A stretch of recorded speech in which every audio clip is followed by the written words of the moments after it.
a celebration of Jack Charlton before we get the game underway. Bobby Charlton, sorry. Yeah. Bobby Charlton, who didn't just inspire one generation, inspired several.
The word legend is bandied around quite a bit in football and in most sports, to be fair.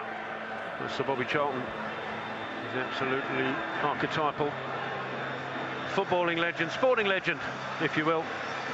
Coming back from the Munich air disaster to captain his club and his country on to glories. And particularly inspiring this young lad at a very young age, along with his Northern Ireland colleague in that Manchester United side. What made me fall in love with football, Greg? Yeah, very much so. A legend of the game who sadly will be missed by many. But certainly his legacy lives on today. We see goal-scoring, attacking midfielders, players playing from just off the striker. Alfie May's Charlton's, Sir Bobby Charlton so far this season. 8 goals for him this season, and making such an impact on this Charlton side, given that sort of new role by Michael Appleton. I'm sure he'll have another goal tonight.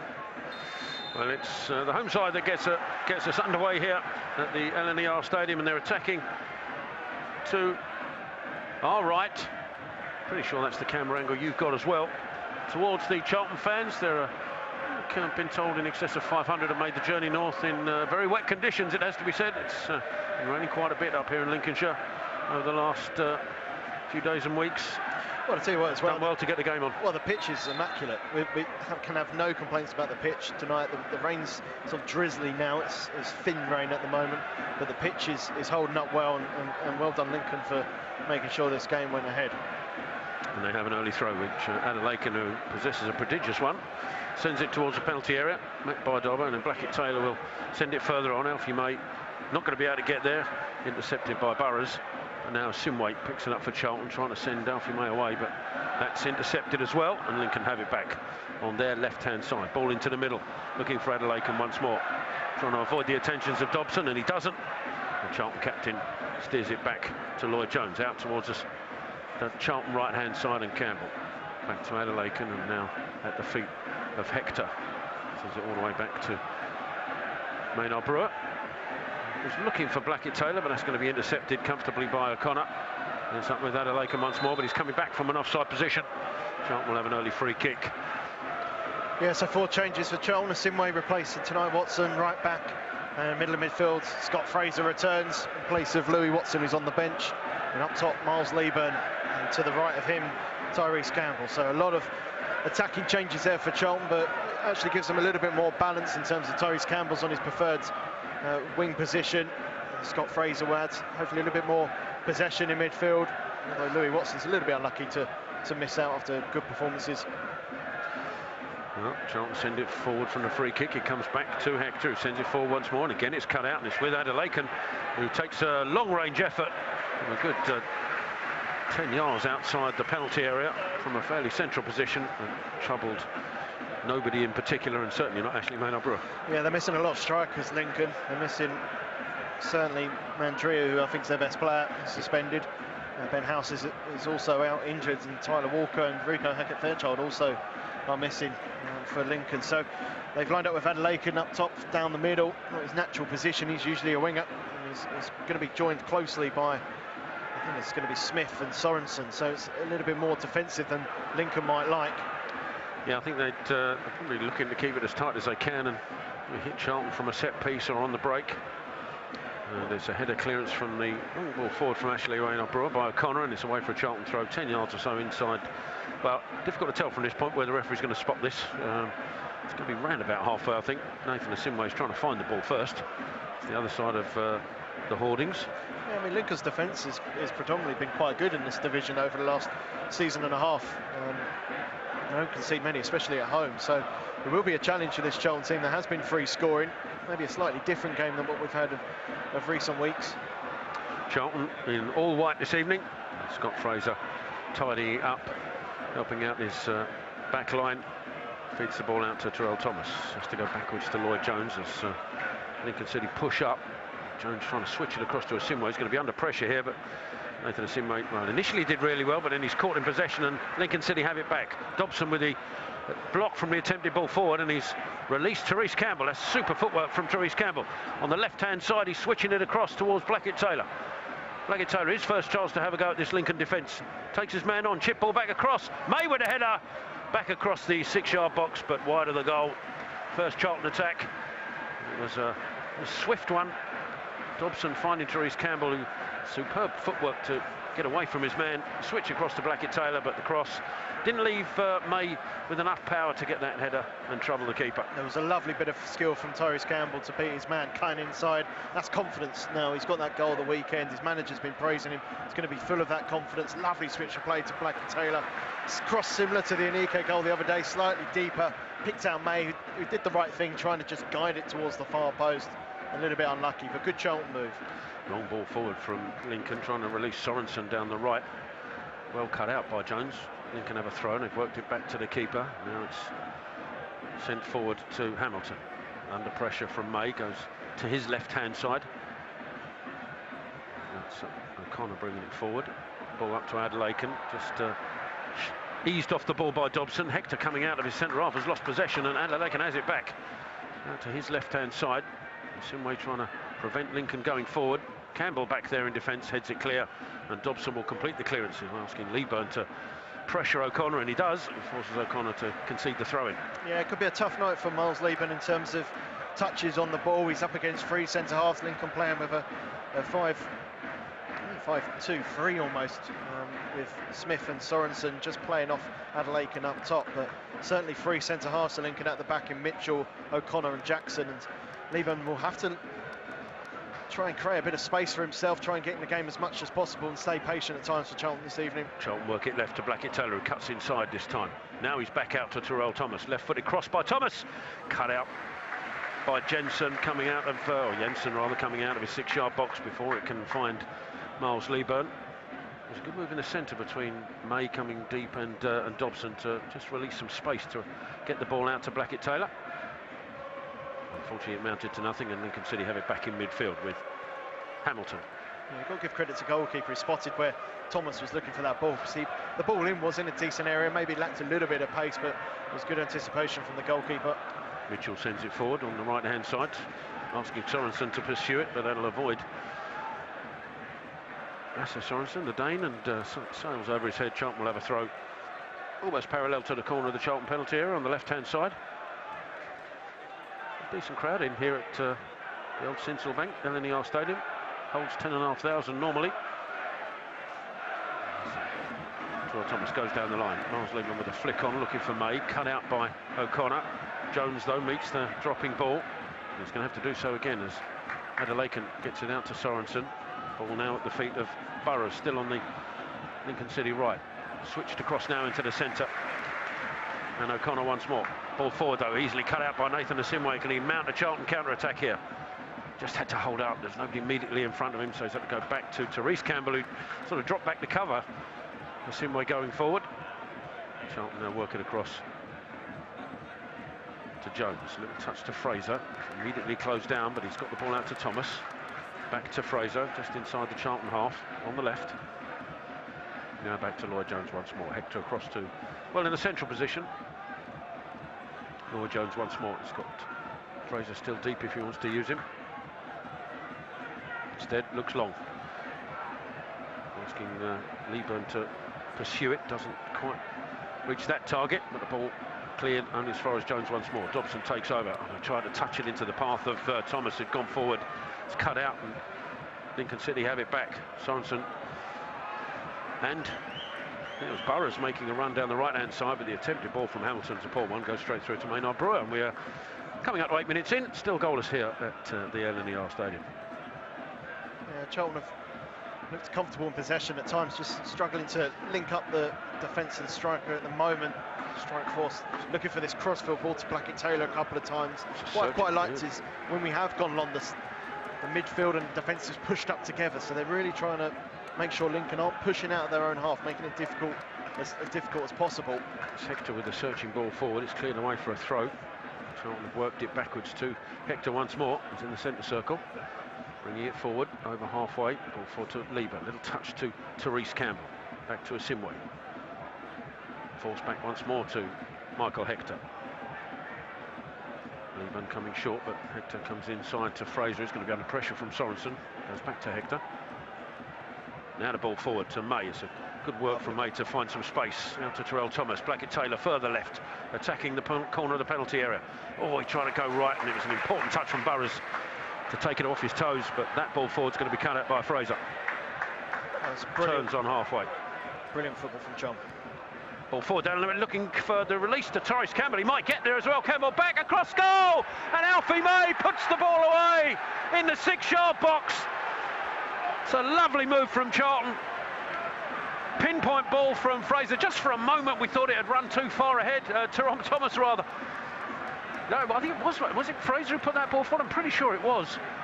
And just for a second we thought it was too far ahead. I think the keeper thought it wasn't going to make it.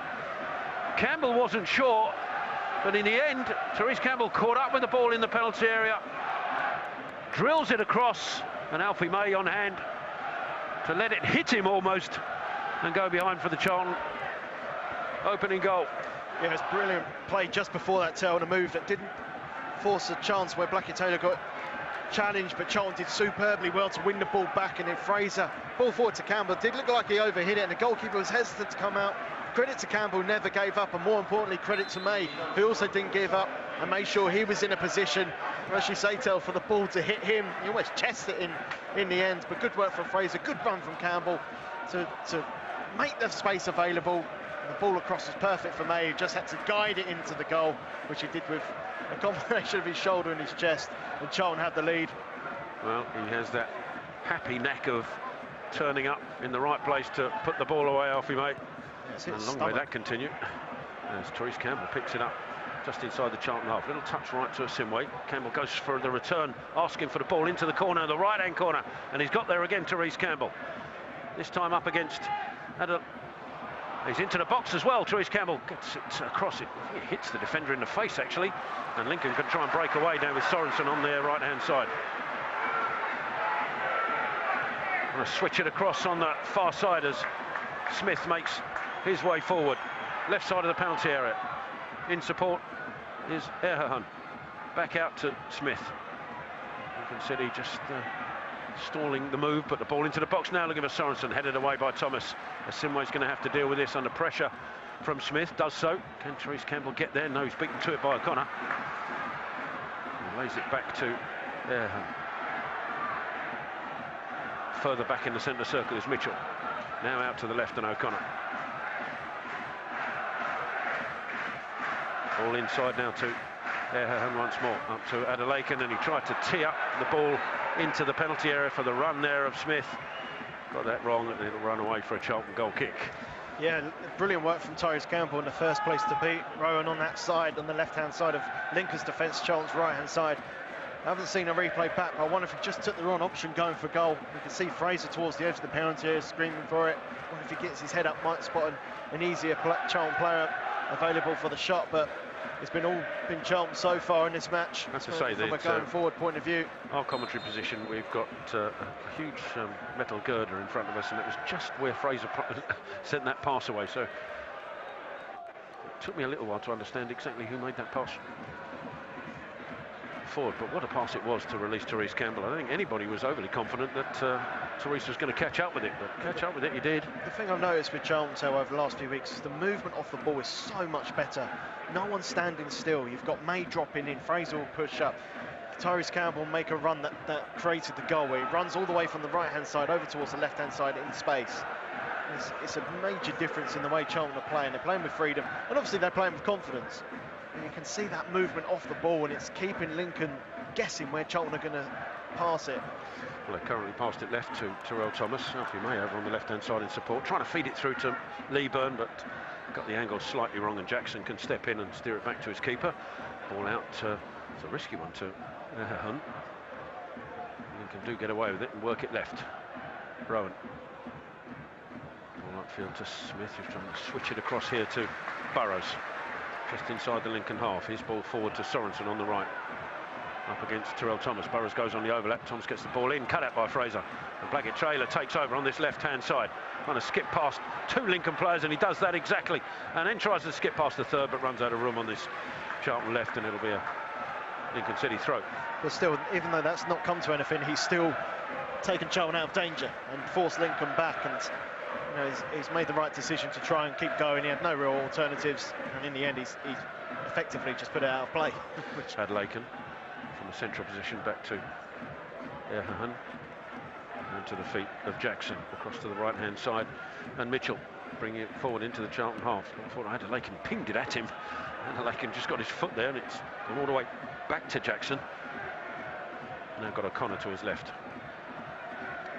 Right-hand side is Mitchell once more. He's had to go back inside of Jackson with May hunting him down.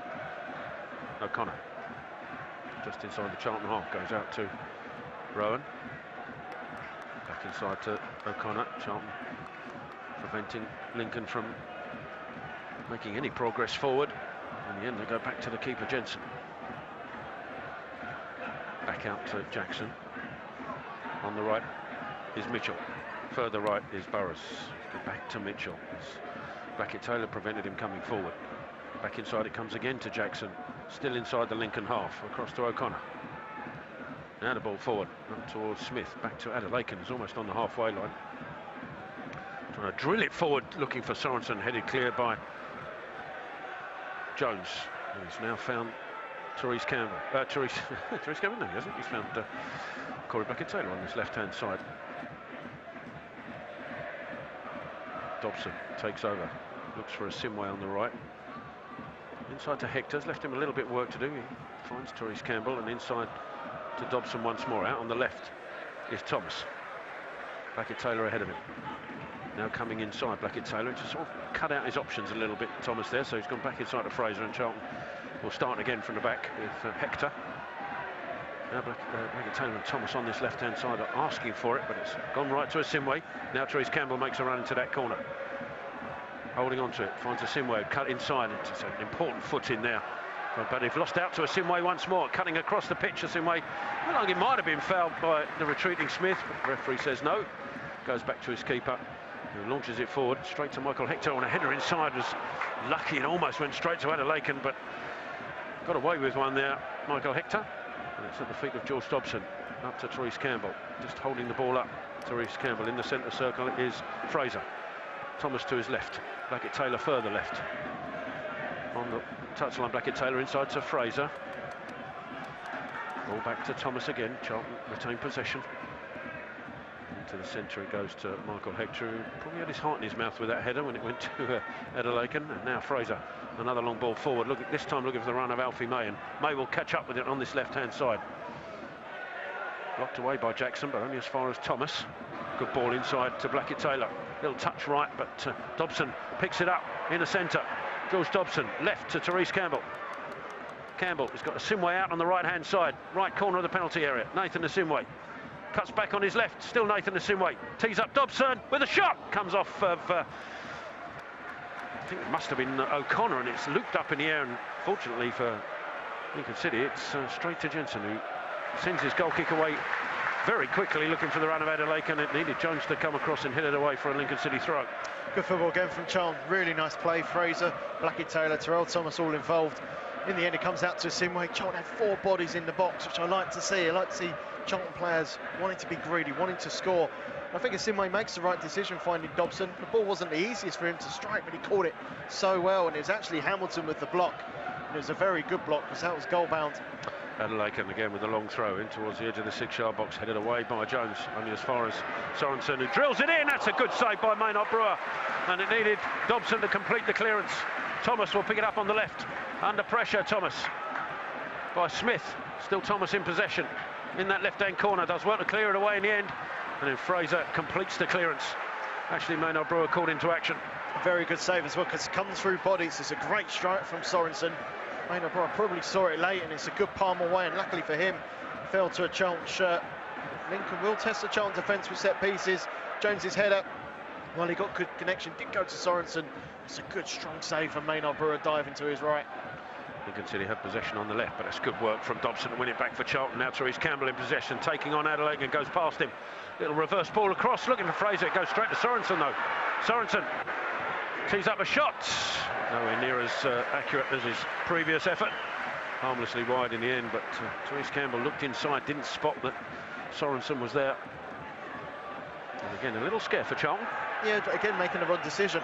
He did brilliantly to beat his man in the first place. He had a bit more time than he realised. Probably needed a call that he could have taken another couple of yards. The switch was on, but it was just behind Corey Blackett-Taylor, and the Lincoln retreating defenders were able to get to it.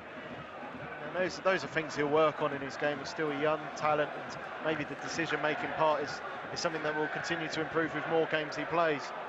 He's got the assist tonight after his goal on the weekend, and we hope that confidence will continue to flow in his game. Leeburn can't get to the ball forward. Drops to the feet of Burrows, who sends it skyward up towards Adelaide. Jones will win that though, and his header out towards Blackett-Taylor, who can't get there. Sorensen, ball forward, cut out this time by Hector, but ball goes straight to Hamilton inside the Charlton half, just right of centre. Out to Sorensen, back to Hamilton. Sorensen once more, he's got Burrows on his outside. Forced backwards to Mitchell, and now inside to Jackson. Further left now is O'Connor. May in front of him. So comes inside to Erhan. Across to Mitchell. Charlton, everybody behind the ball. Burrows out on the right-hand side. Back to Mitchell again. Mitchell forced backwards to Jackson. And a touch inside to Mitchell. Swings it across to O'Connor on the left. Only just now inside the Charlton half. Rowan back to Mitchell. Back to O'Connor, rather. Now inside to Jackson, centre circle. Looking for options. The only one available is to his right, Mitchell. Swinging the ball back across towards the right side of the Charlton penalty area, headed away by a Sinway. Won't allow that to go out of play for a Lincoln City throw, and expect Adelaide to come across to send this in. Yeah, and Lincoln will look at these set pieces as a real opportunity for them with those 3 tall centre halves they've got.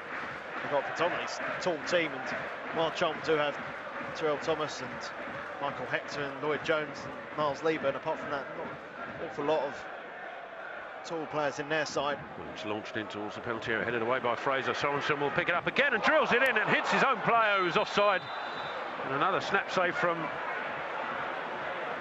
Maynard Brewer, but it wouldn't have been necessary because the flag had already gone up, and can't see the person it's hit, but he stayed down. I'm not sure that's hit him in the best place possible, if you get the drill. It might be Rowan, is it?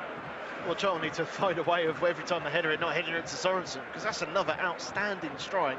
Very similar to the Maynard Brewer save, except it was a lot higher, which would have made it more difficult for Maynard Brewer, and hit with a lot more power. This time it was Fraser's header, and Sorensen struck in. That would have been close, because that looked like it was swerving back in, might have hit the inside of the post. And luckily for Charlton, hits his own man. But well, if you want to know where that hit Sean Rowan, then well, put it this way: there's a bit of counting going on when he got up. I don't think he can be blamed at all. No, there's no way he's getting away with that shot. Hit with some venom from Sorensen. Yeah, it might have been. It's very hard to tell. The angle of the camera looks like it could have been creeping wide, but I think the concerning thing for Charlton is they've won the first ball twice and it's gone to the same player twice, so maybe some Slightly different tactics from a defensive point of view for the next throw. Good flick on from Leeburn to find May from the goal kick. And then Blackett-Taylor sends the ball backwards. It's across from Jones now to Hector. Central position, goes back to Jones. Slightly left of centre. Now sending it long, asking Blackett-Taylor to pursue this down the left-hand side. And he's got there. Blackett-Taylor, good control. Up against Burrows, into the penalty area, Jing to his right, still Blackett-Taylor, now tees up Dobson. Ball across to the right-hand side, and Therese Campbell. He tees up Leeburn, can he get his shot away? Miles Leeburn, he does, straight to the keeper. What a with that, I'll hand you over to Greg Stubley to lead commentate for the rest of this first half. Yeah, cheers to Charlton. 1-0 up here at LNER Stadium. I was just about to say, what a wonderful ball that was from Lloyd Jones to find Corey Blackett-Taylor. Wonderful control. Dobson's first time ball to Simway was brilliant as well, and I think Leeburn wanted, to Tyrese Campbell should say, I think Leeburn wanted Tyrese Campbell to find him for the first time shot, and in the end had to control it. As Lincoln bringing it away on the left hand side, Hector steps across and clears the ball back off Rowan. Alfie May, the goal scorer for Charlton, if you're just tuning in here on Charlton TV. After 9 minutes, set up by Tyrese Campbell. And what's been a very good half for Charlton so far. Yeah, I think that Leeburn shot, I think Campbell probably put a little too much on it. It came to Leeburn too quickly for him to just pull the trigger, so he had to take a touch, and that really diffused the attempt. Burrows on the ball for Lincoln, inside to Sorensen. We've seen two powerful efforts, one saved by Maynard Brewer and the other one blocked by his own defender. That's a risky ball inside, which Alfie May almost got his heel onto, but Adam Jackson, the centre half for Lincoln, will find O'Connor. Long ball forward for looking for Adelaken, but it's over hit. Yeah, I think he'd have been offside anyway. The assistant just put his thumbs up to Michael Hector, who was asking the question, as it ran through to Maynard Brewer anyway. Jones with the ball forward towards May, who won't reach that. Mitchell heads away. Challenge from Dobson. Play for, I was going to say for a Lincoln throw, but it will be Charlton's ball. Yeah, George Dobson just saying to Lloyd Jones, ball up to Alfie May, not 2 foot above his head is not necessarily the ball we want to see. Thomas to the throw forward, over the head of Leeburn, and Hamilton going back to O'Connor. Good pressure from Leeburn. O'Connor goes down to the floor. I'm not entirely sure. What did he do? I can't see what Miles Leeburn did there, actually. He ran past him. Did he got a swinging arm? I didn't notice. I think as he ran past, he tried to drag him away to get to the ball, and I think he dragged him by his face, which I think that part was accidental. And the referee gives a free kick, and just talking to Miles Leeburn. Thomas with the throw and ball back. Found O'Connor. And then, yeah, it was a hand in the face of O'Connor. O'Connor pleading saying it was an elbow. It wasn't there, it was a hand, but I think it was across the throat rather than in the face. But a little bit clumsy from Leeburn. Free kick to Lincoln. It's Jensen to take. So the diagonal ball across towards Rowan, the left wing back for Lincoln. Heads it on. Hector's there for Charlton. And now flick from Adelaken will find Rowan. Crossing will come off the Simray, and Lincoln will have the corner.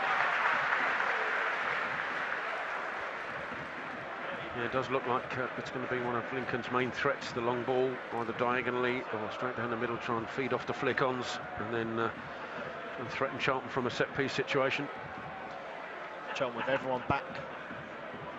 Tyrese Campbell's just outside the penalty area, stopping the potential short corner, which is taken short. This ball comes back to Hamilton in the end. Hamilton all the way back to Sorensen. Sorensen goes to goal, and it's brilliant defending from George Dobson, stepping forward. Dobson was outstanding there. He wasn't just there for the short, he went there to assist for the short corner and forced Lincoln back, and was there for the final attempted ball forward to get the block in.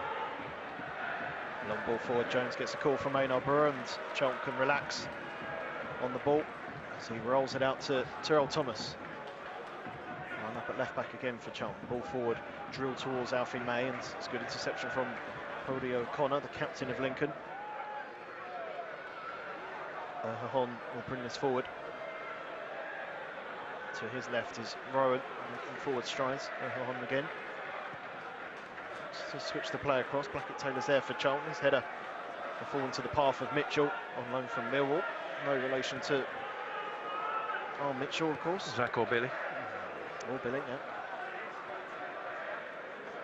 So O'Connor towards Adelaken. Connor again, out towards Alex Mitchell inside the Charlton half. Burrows steps inside Corey Blackett-Taylor and backwards it goes to Jackson. Switch of play, looking for Rowan, might be slightly overhit and keeps it in play for Lincoln.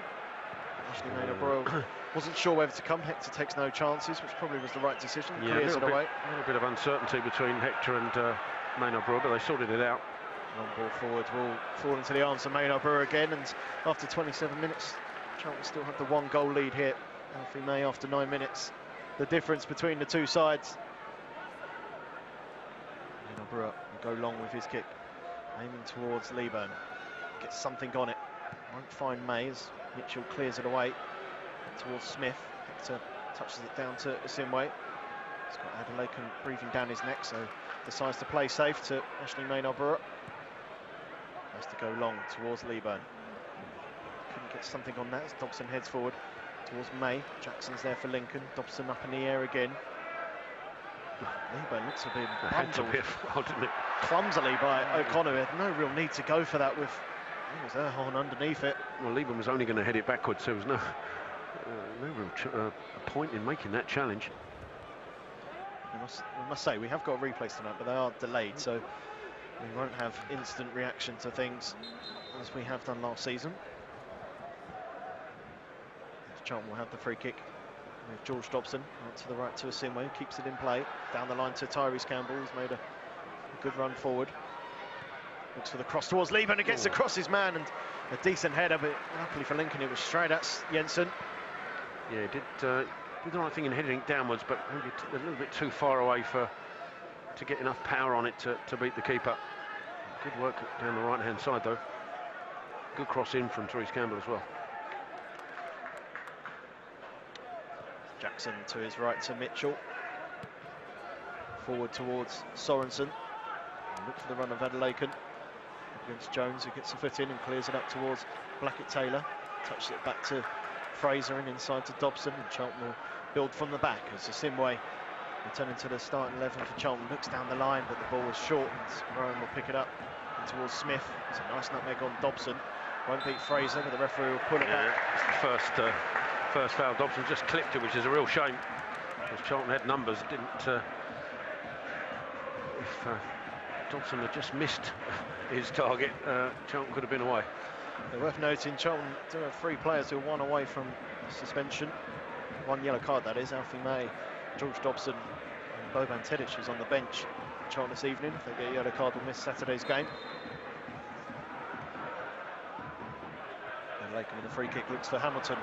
Hamilton ball across is dangerous, and I think Alfie May got something on that at the near post.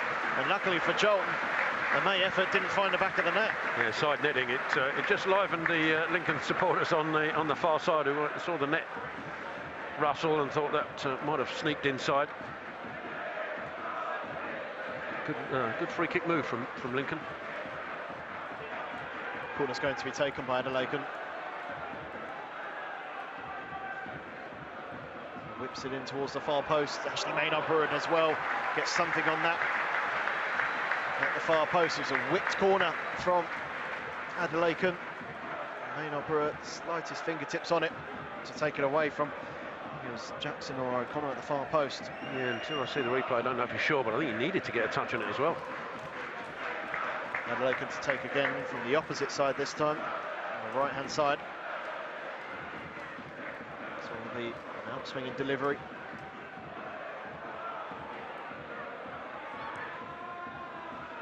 Penalty area headed away by Dobson. Sorensen again with the strike. A good Charlton pressure from May forced that one to be more wayward, but Sorensen's certainly been practicing. It's 3 powerful efforts from volleys. Well, it's almost like every set piece is teed up for him, doesn't it? Like either deliberately or otherwise. Yeah. Luckily for Charlton, that volley was the worst of the lot and went wide. Yeah, he was a bit upset. I think he thought it took a deflection off of Alfie May, but impossible to tell from this distance, of course. Ashley Maynard-Broyle with the goal kick for the Addicts. Goes along towards Leeburn, who just slipped as he went to the floor. Wanted a free kick, I'm pretty sure he slipped. As ball forward, Asimwe misses it. And Smith can gather for Lincoln out to the right is Sorensen. Turns Blackett-Taylor and use Burrows on the right-hand side. Cross towards the near post. Adelaiken with the control. Adelaiken with the finish. And Lincoln have an equaliser. Burrows with the cross. Adelaiken showing his strength on the turn.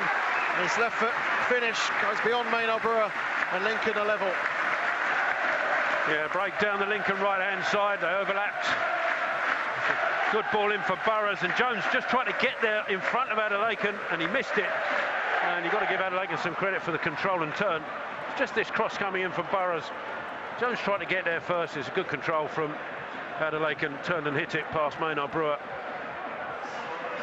And I think if Jones had have his time again, he'd probably just try and hold him up rather than trying to get there first. Yeah, Lincoln have certainly grown into the game over the last 5-10 minutes.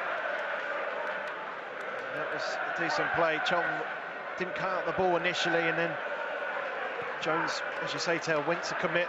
Adelaiken just brushed him off, and it was a good finish as Lincoln go long again. Hector has to clear it away.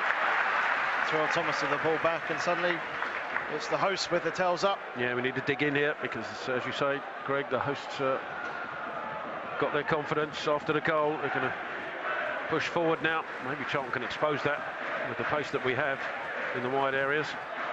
But we have to put up with this long throw from Adelaiken first.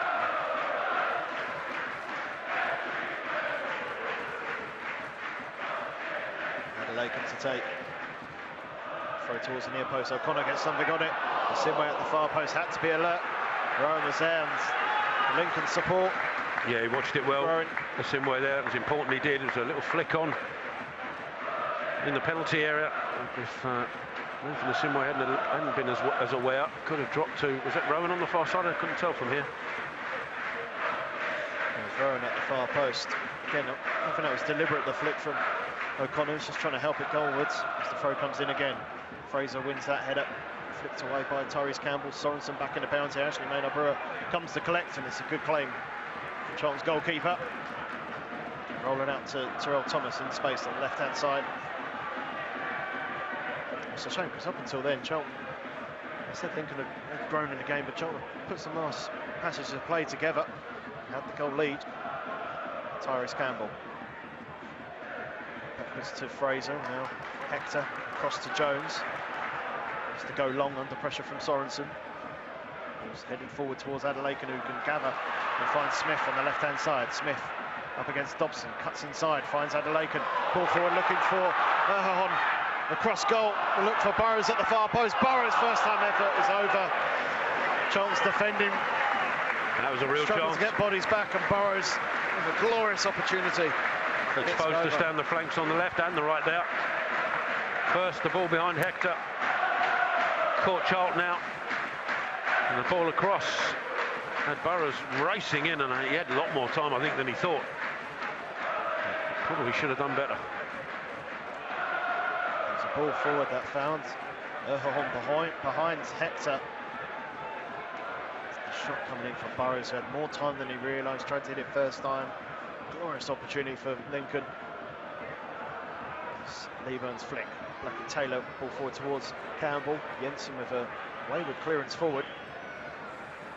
Charlton will have the throw. Lincoln, who sacked the manager Mark Kennedy last week.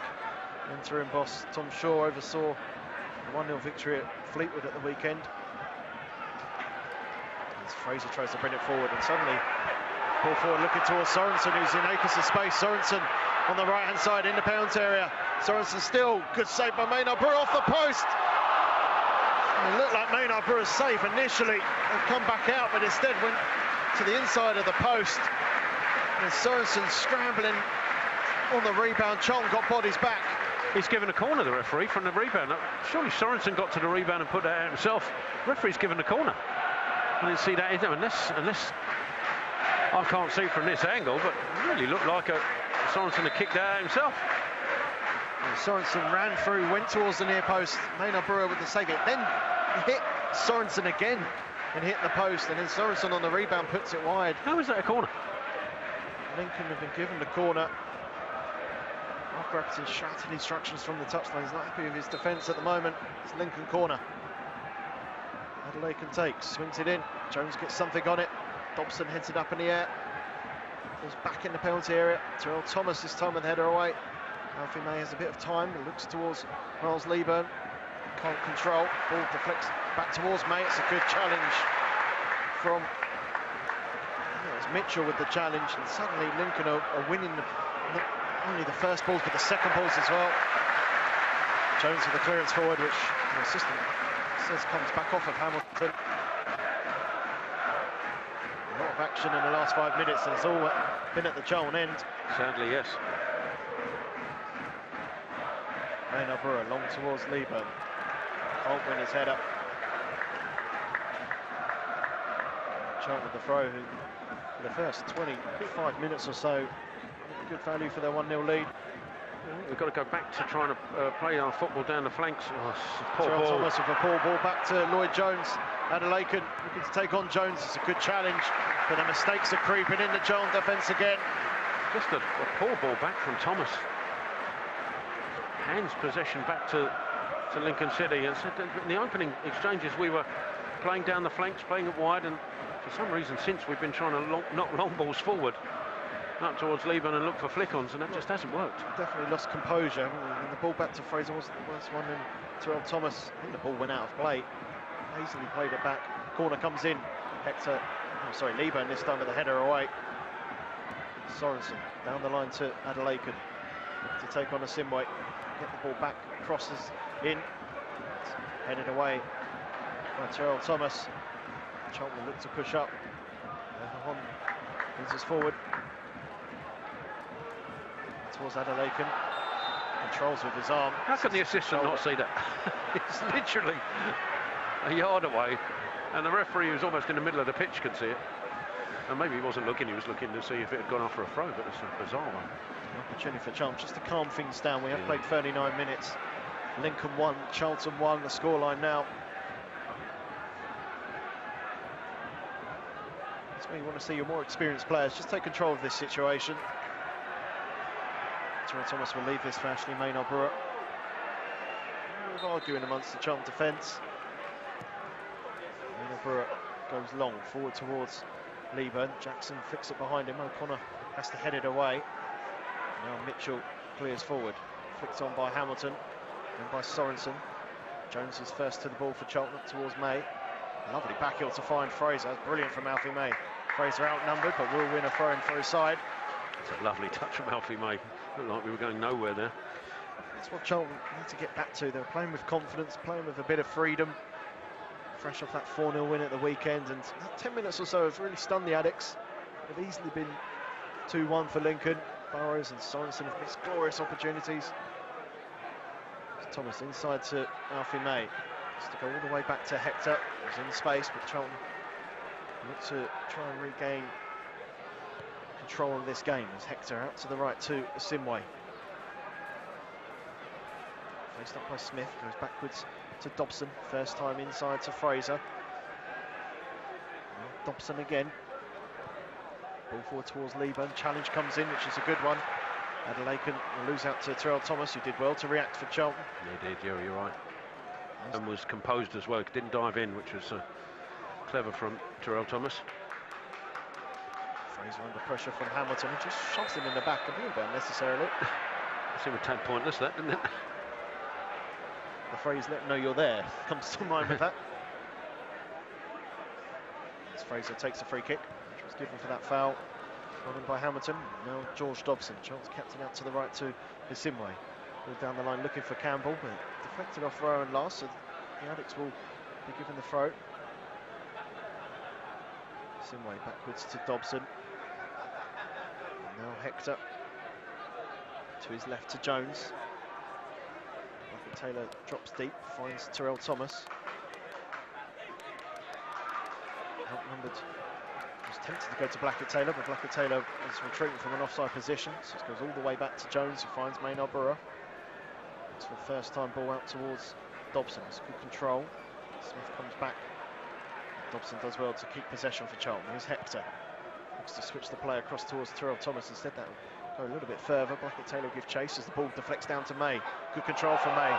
Still with it, Alfie May will go for goal. Block comes in, corner Charlton. I think it did hit the hand of May, they were calling for a handball, weren't they? whether the referee feels it was accidental, maybe he hit a body part before he hit his hand. But Charlton got the corner.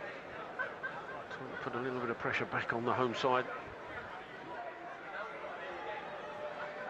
Scott Fraser to take as Jones and Hector, Terrell Thomas are up from the back. Charlton retake the lead before half-time. We've got about 3 minutes plus added time remaining in this first half. Fraser over the ball for Charlton. Swinging delivery, looking towards Lieben at the far post. It goes down. No penalty as Blackett-Taylor. Thomas flicks it on again. It's cleared away, only as far, I was going to say it's Dobson, but he leaves it for a Sinway.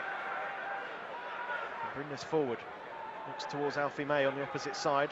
Headed away by O'Connor. Rowan clears it forward. Dobson with a decision to make. His header comes back off of Smith, and luckily for Charlton, it will go out of play. There was definitely a shirt pull, and Miles Lieben, whether that was enough to bring him down is probably what the referee felt there wasn't. But definitely saw Miles Lieben's shirt just being pulled by Hamilton. In fact, looking at it again, it's a little bit unnecessary again from Hamilton.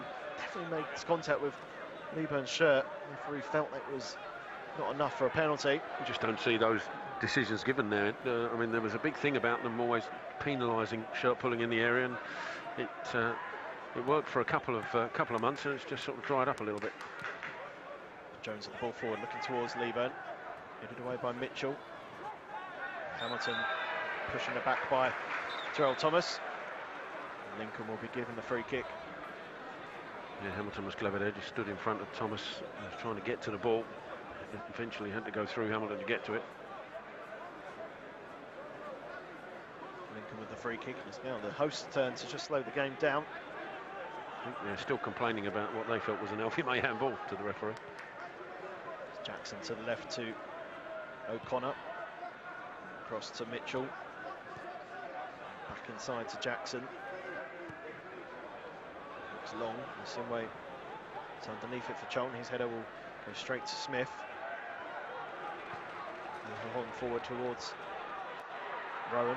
Back inside to Smith. Charlton do well. Just a couple of challenges. Sliding challenge comes in from O'Connor. And he took a deflection en route. And the commitment from Lincoln's captain rewards him with a corner. You can only assume that came off of Dobson, who was the one that was marauding towards the ball to try and stop it. Going towards the Charlton penalty area. Yeah, it was linked with a championship move in the summer, Paudie O'Connor. Someone they feels one of the reasons why Lincoln don't concede too many.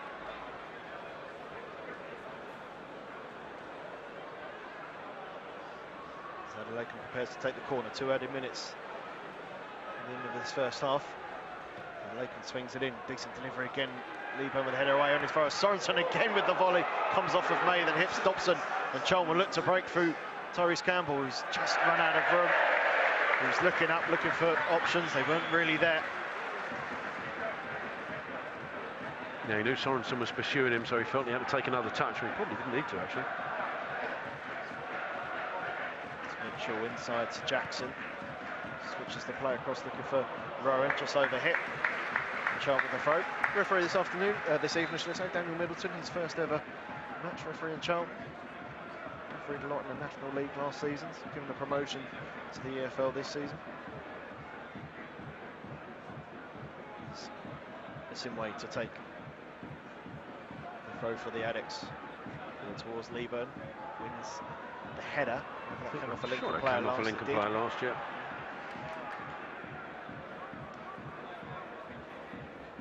Simway prepares to take.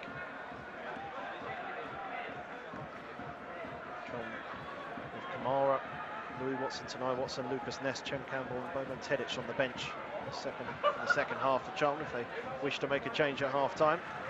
The throw comes forward and ball forward will be headed away by Jackson, and Charlton will have the throw. Further inside the Lincoln half. Lieben back towards Campbell.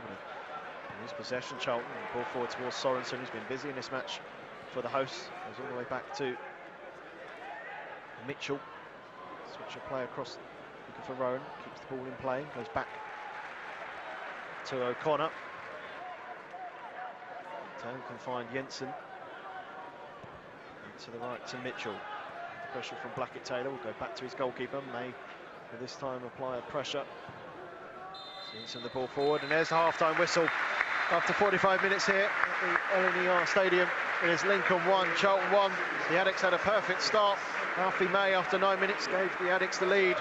After great work from Scott Fraser, finding Tyrese Campbell's ball across here, Alfie May, getting his 9th of the season for Charlton. And the Addicts had good value for that lead at that moment in time. Miles Lieben had a shot that was comfortable for Jensen, and a header which was also comfortable for the Lincoln goalkeeper. And then the hosts really grew into the game. Sorensen saw the volley saved by Ashley Maynard-Brewer for Adelaken. Hakeem Adelaken gave Lincoln the lead, the equaliser, should I say, after 32 minutes, when he beat Lloyd Jones to the ball and fired past Ashley Maynard-Brewer. After that, Burrows had a brilliant chance for Lincoln. He also saw hit the post through Sorensen as well. So a mixed bag in that first 45 minutes, it's safe to say, for Charlton. And to go through the first half, we'll hand you back to the Charlton TV studio with Charlotte, Brown and Alan Curbishley. Thank you very much, guys. Yeah, mixed bag is a very good way to describe that opening half of football. We had the bright start that we wanted, Brownie. Alfie May scoring his 9th goal of the season on the 9th minute. That was followed, again, by a spell of us playing some really nice free-flowing attacking football. Didn't quite seize on that opportunity and then conceded the goal. Give me your overall thoughts on that opening 45 minutes. Pretty much that. That was the world's longest leading question, wasn't it?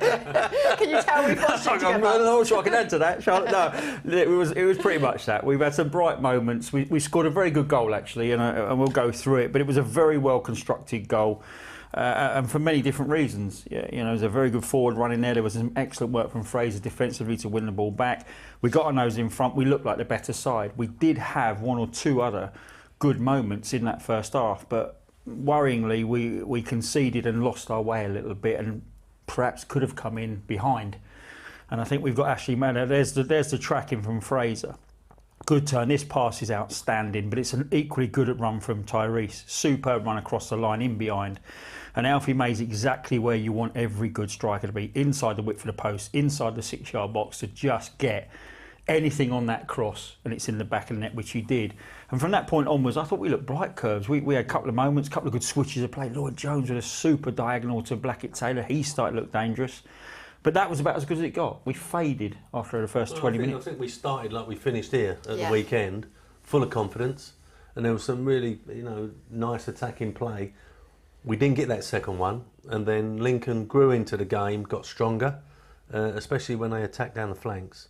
And they deserve to be back on level terms, let's be honest about it. So now it's the time for us to, or for Michael to be sitting there now, having to think about things and trying to get us back on track, because we did lose our way, and we were saying off air, 1 or 2 players have gone missing a little bit.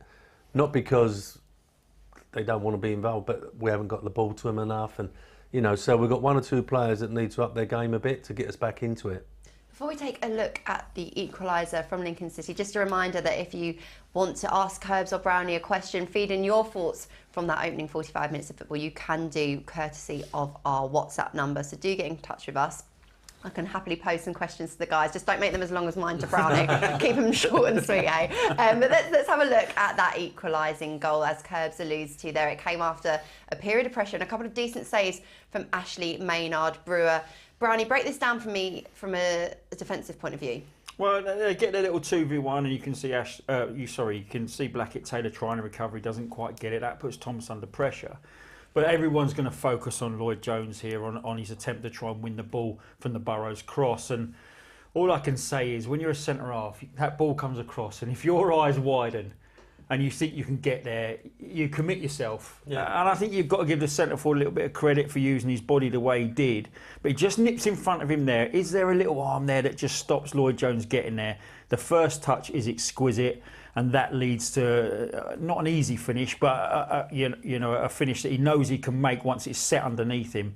Ash can't do anything because there's not enough time to get out quick enough to close that down. But I think as a defender, I want to say he could have held his ground behind, but if your eyes widen on a cross and you think you can win it, you go for it. Well, if he'd got his head on it, everyone would have gone, great, but he's made that decision and it's backfired.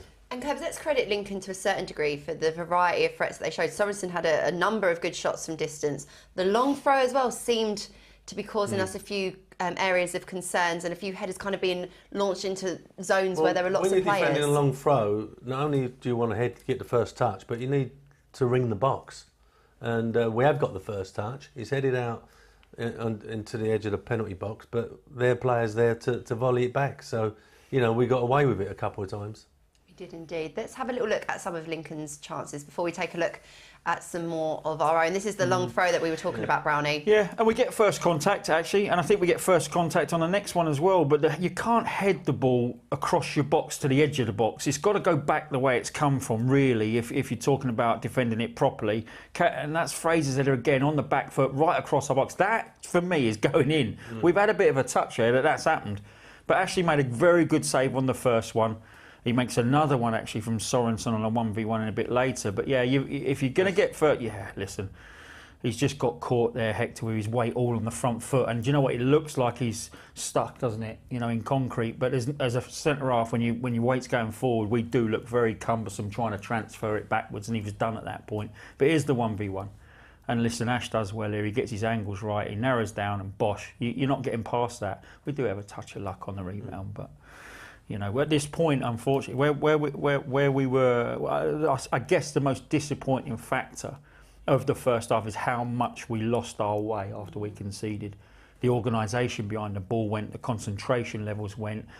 You know, as a back four, we shouldn't have been leaving gaps like that. I mean, how Sorensen was in that much time and that much space in behind our left-sided centre half where our left back was pushed on. You know, we completely lost our organisation behind the ball, which takes concentration and obviously communication. And I think we're fortunate not to be 2-1 down here. Important half-time team talk for Michael Appleton. Well, it is, and I think as we said, we've lost our way. I think we started off so brightly, scored a really good goal, and let's give Alfie May some credit here because I keep talking about him playing as a number 10, but I don't know anybody else playing in that position would have been in there. Yeah. You know what I mean? If it was Fraser, if it was Louis Watson, whoever who has been playing as a number 10, I don't think would have been in there like Alfie May was. Yeah. So it's another goal for him, great. But we did lose our way, and it seems that when that happens, there's not one or two people that, you know, you stay there, and let's just see this out for a little while. It's just, oh yeah, we'll keep playing and we'll get out of it. But, you know, so I think Michael's got a bit of a team talk, and we do need to start off well this second half. And it's still there for us. I think you'd have took 1-0. Away from home, 1-0 at half time. We haven't played that well for the last 15, 20 minutes, but there's a chance now. We're still in the game to go and get the result. And there were plenty of glimpses of that attacking threat, which we saw in long phases here at the weekend. Let's have a look back at some of the Charlton chances, many of which happened in the opening 15 minutes. We did start the game so brightly, and it was looking like Tyrese Campbell was certainly in the mood. This switch up a play, getting Corey involved. Brownie, we were all thinking, right, this is lift-off. Yeah, Corey started well. And he's one of the players that actually has almost disappeared out of the game. We can't get him in, we can't get the ball to his feet. He's spending more time going backwards. But you can see what he can do if we get him on the front foot and in the final third. Look how many players he attracts when he's in possession. 3 players around you, which allows him to set the ball to Thomas for the cross. Yeah, I mean, we again, this one, it's good play. You've got your right back high and right, you know, to switch play. You've got your right side of receiving the ball in the centre of the pitch, 25 yards out. You know, we're in the ascendancy at this point. We're looking good. I think this is a poor set. That set, if it's just... We talk about a pass appreciation. I think I said it with Dobbo setting Hector when he got caught out for the goal against here. If that's set, dead weight, Miles can come on and curl that and have a shot and pick his spot. But because it's come back too hard, he can't. It makes you realise, Curbs, watching this back as a package, just how good a phase of the game that was for us. Yeah. And we didn't have that razor-cut ruthlessness that perhaps we have shown in more often or not here at the Valley. Yeah, we just couldn't fashion that real good chance to take advantage of our first 10, 15 minutes. And but, you know, the opposition, I think Brownie mentioned it off air, that, you know, they're not doing that bad. They're a decent side, and you can see why. And I think that Michael mentioned that before the game. He was a bit worried about this one, not because he's going back to his old club, but he knows they're a decent side. And I think he will take 1-1 at the moment, but we need to come out and assert ourselves again this second half. Be interesting to see if he makes any changes. But we need to start on the front foot because they grew in confidence. And I think that, you know, if they get on top of us again, then we're in for a tough second half. Well, look, we have got plenty more time to dissect that first half and look to the second. But let's have a little look now at the changing round, which recently received a lick of paint as the new academy classrooms were fitted. Let's take a look.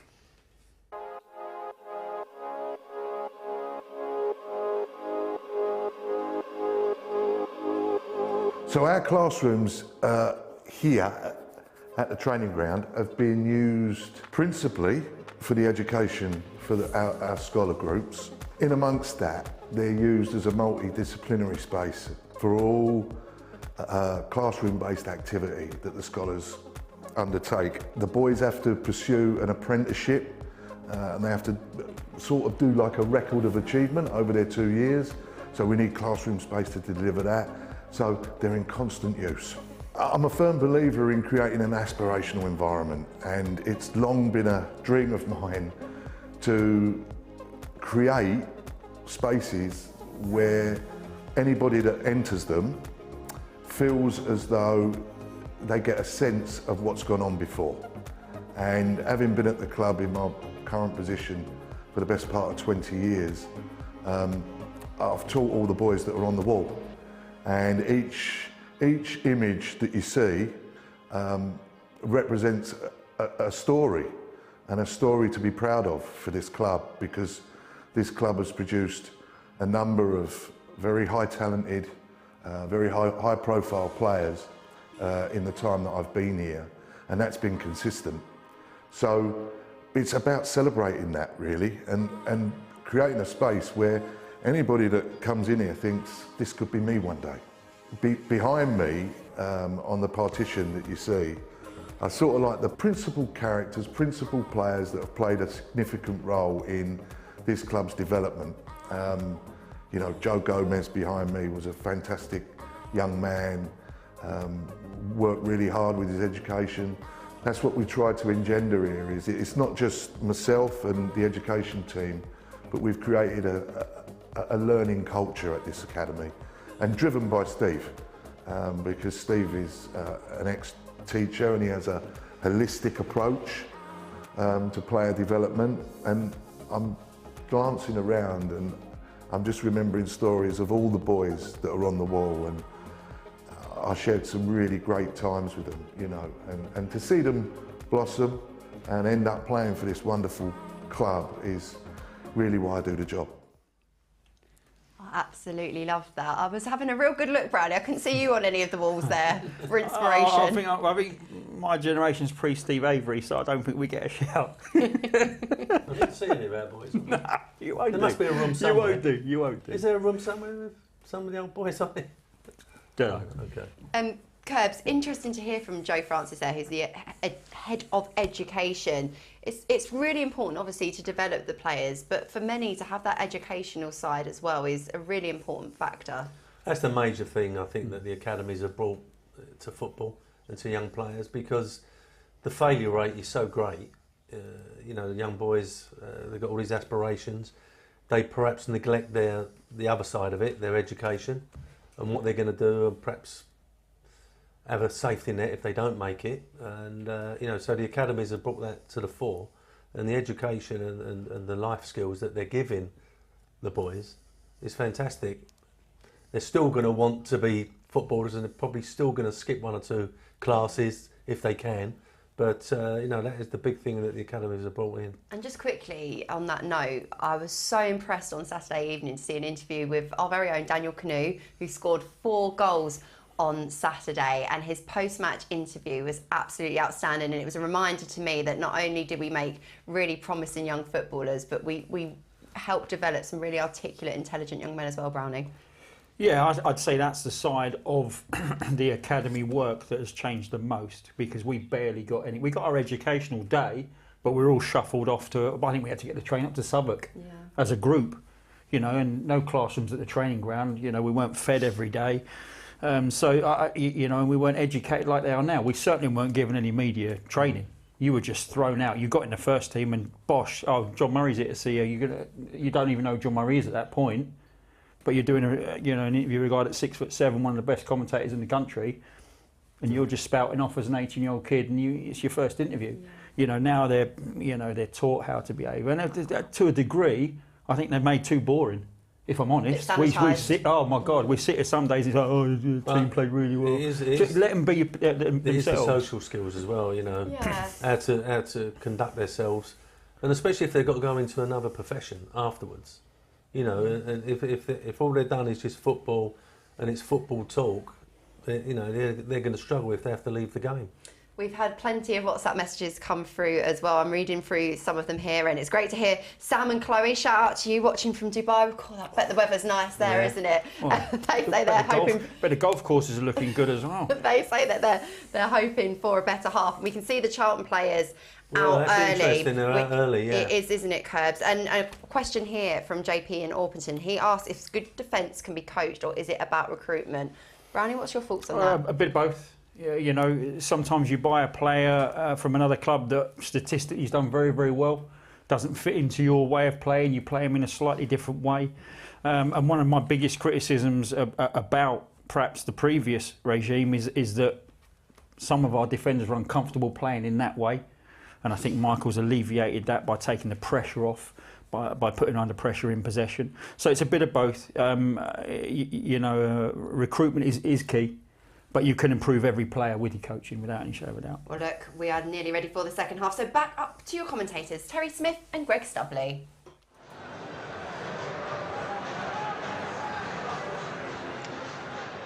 Thank you, Charlotte. Thank you, Brownie. Thank you, Curbs. As Charlton are back out in the second half, shooting towards you. Stacey West stand to our right, and your right as you watch as well. If you are watching, you're with us on Charlton TV. Towards the away fans, about 500 of them. No changes at half-time for either side.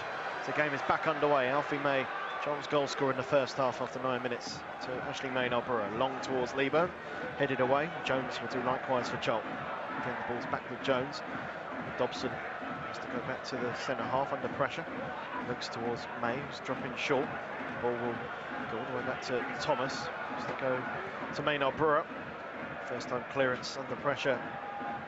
Headed inside by Mitchell. Bouncing ball will drop to Dobson. Looks long. That might go out of play, and does. Left-hand side of Charlton's attack, right-hand side of Lincoln's, and it'll be a Lincoln throw. Alongside me, Terry Smith. First 45 minutes, it was hard to sum up in one word, but certainly it was 50-50 in terms of Charlton for the first 25 minutes with the better side, had the 1-0 lead, and Lincoln, without question of doubt, the second part of that first half for the better side. Yeah, we started well, and then it's like somebody switched the light bulb off, and we sort of stopped playing the way we did in the opening period of the game. You've got to give the home side credit for that, I guess, that maybe they changed things up that we couldn't spot, and stopped us getting down the flanks as much as we were in the opening period.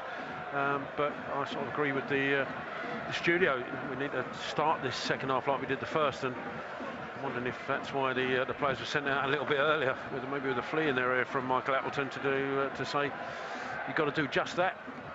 Well, Lincoln have gone along with the throw, headed away by Jones, and then Hamilton looks to switch the play across towards Rowan, who's busy on Lincoln's left-hand side, and he has to go back to O'Connor under pressure from Alfie May, applying good pressure as the ball goes back to Lincoln's goalkeeper, clears away long. Flick from Smith to Rowan and backwards. Hahon will bring this forward to his right to Hamilton. His favoured left foot will always want to cut inside that. And to the left it comes to Rowan.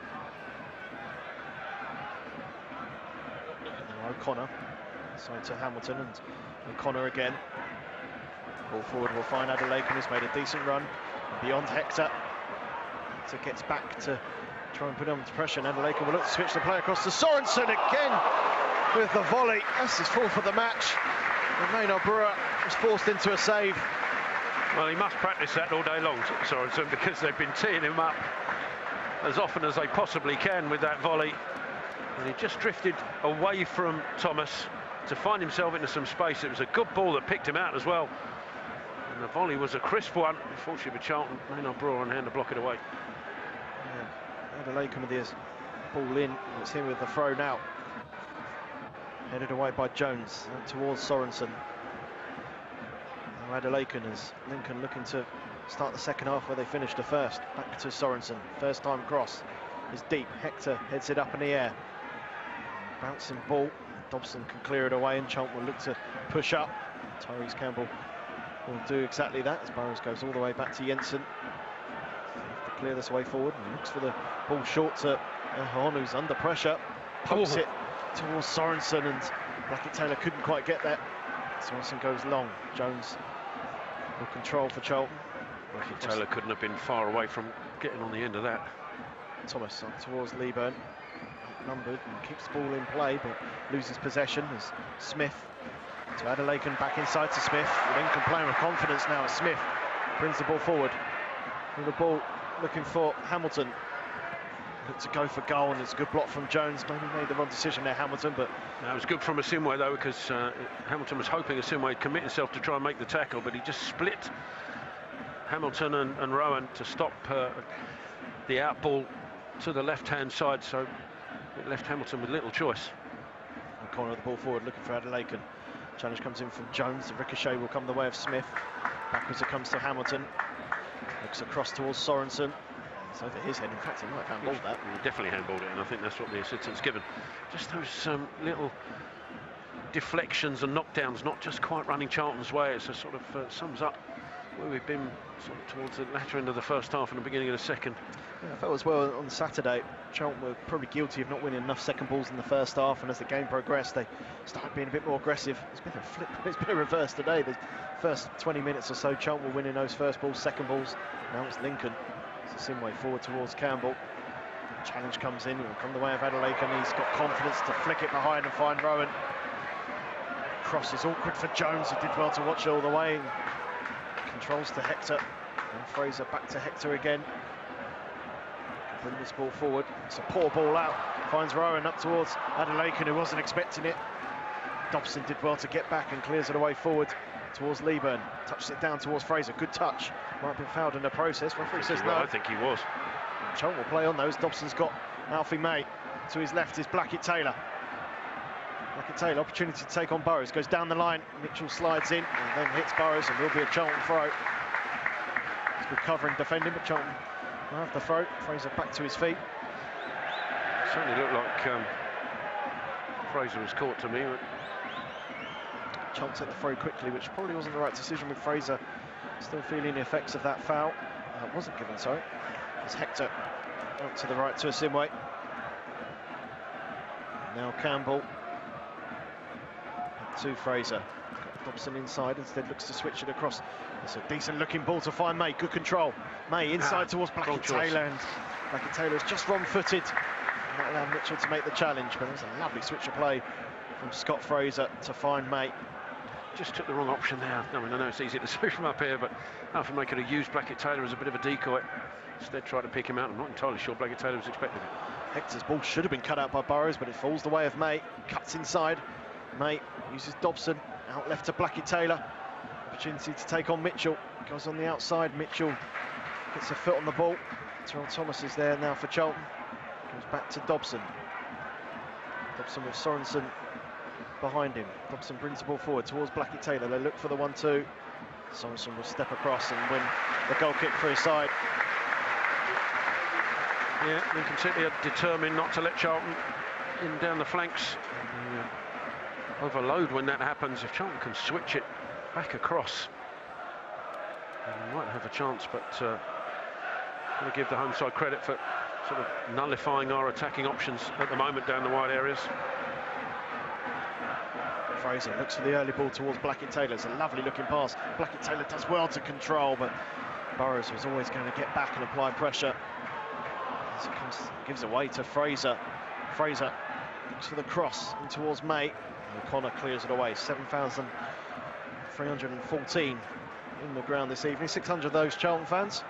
Good effort from them as Smith finds Hamilton, who can break forward here for Lincoln.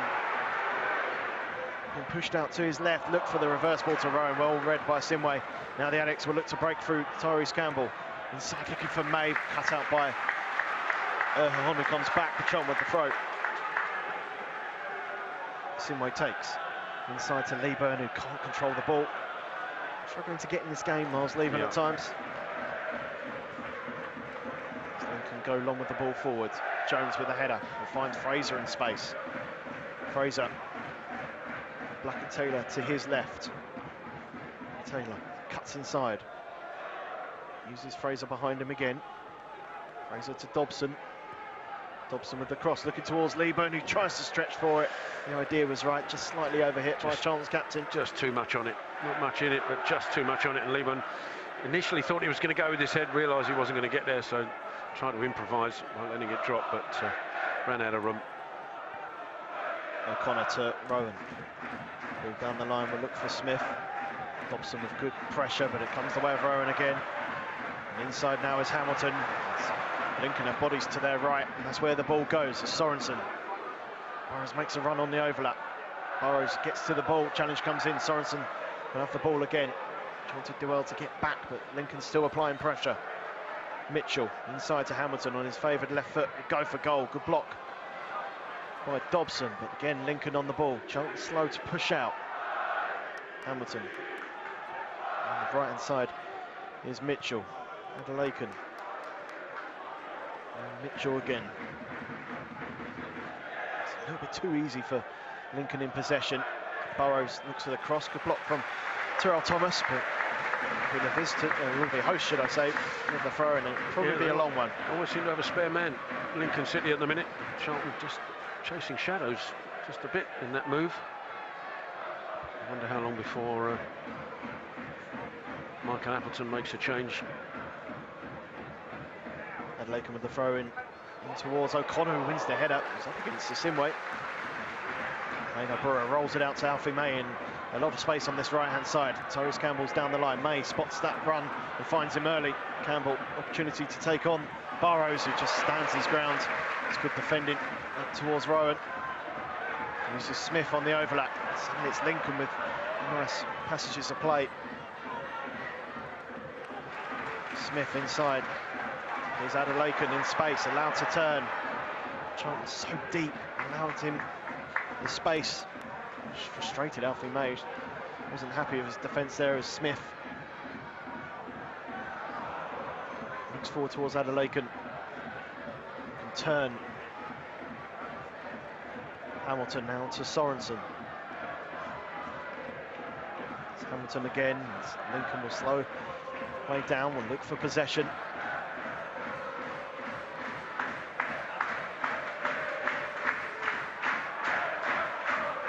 Now Rowan. Back to O'Connor. Now Jackson. So that's a Mitchell. Ball forward, we'll look for towards Sorensen's got behind Thomas. Sorensen ball across, Adelaken will finish. And Lucas, patient football, sees them take the lead. It's really well worked. Sorensen, who's been brilliant on the right-hand side, gets beyond Thomas. His ball in will find Adelaken, who couldn't miss. Charlton one offside, but I don't think that was ever likely. And Lincoln make it two. Far too easy down that Charlton left-hand side. Sorensen, as you said, Greg, has been one of the better players for Lincoln City. Just got in behind Terrell Thomas, who couldn't make the challenge, and nobody ran with Adelaken, who had a simple tap in across the front of the 6-yard box. And Michael Appleton will be really upset that that was just too simple. Well, they've been warning signs without a lot of chances. You saw Sorensen's volley, which was saved by Maynard Brewer in the second half, but Charlton have been really guilty of giving space to Lincoln, making it really easy. And the ball forward wasn't challenged by Blackett-Taylor. Sorensen got beyond Thomas.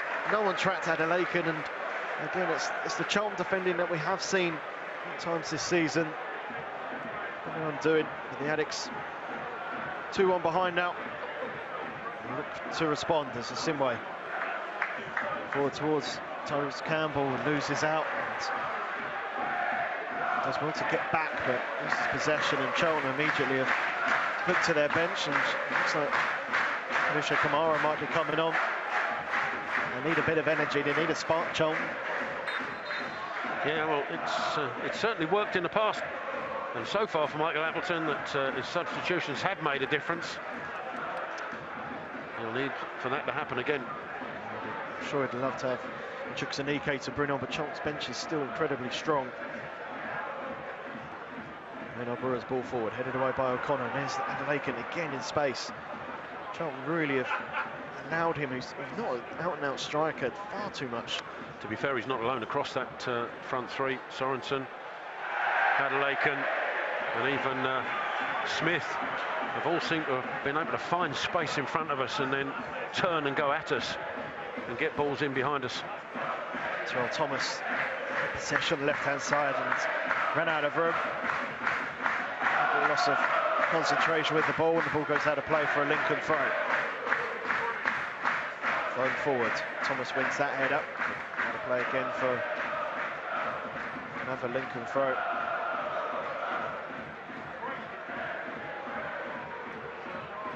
It's Mitchell to take.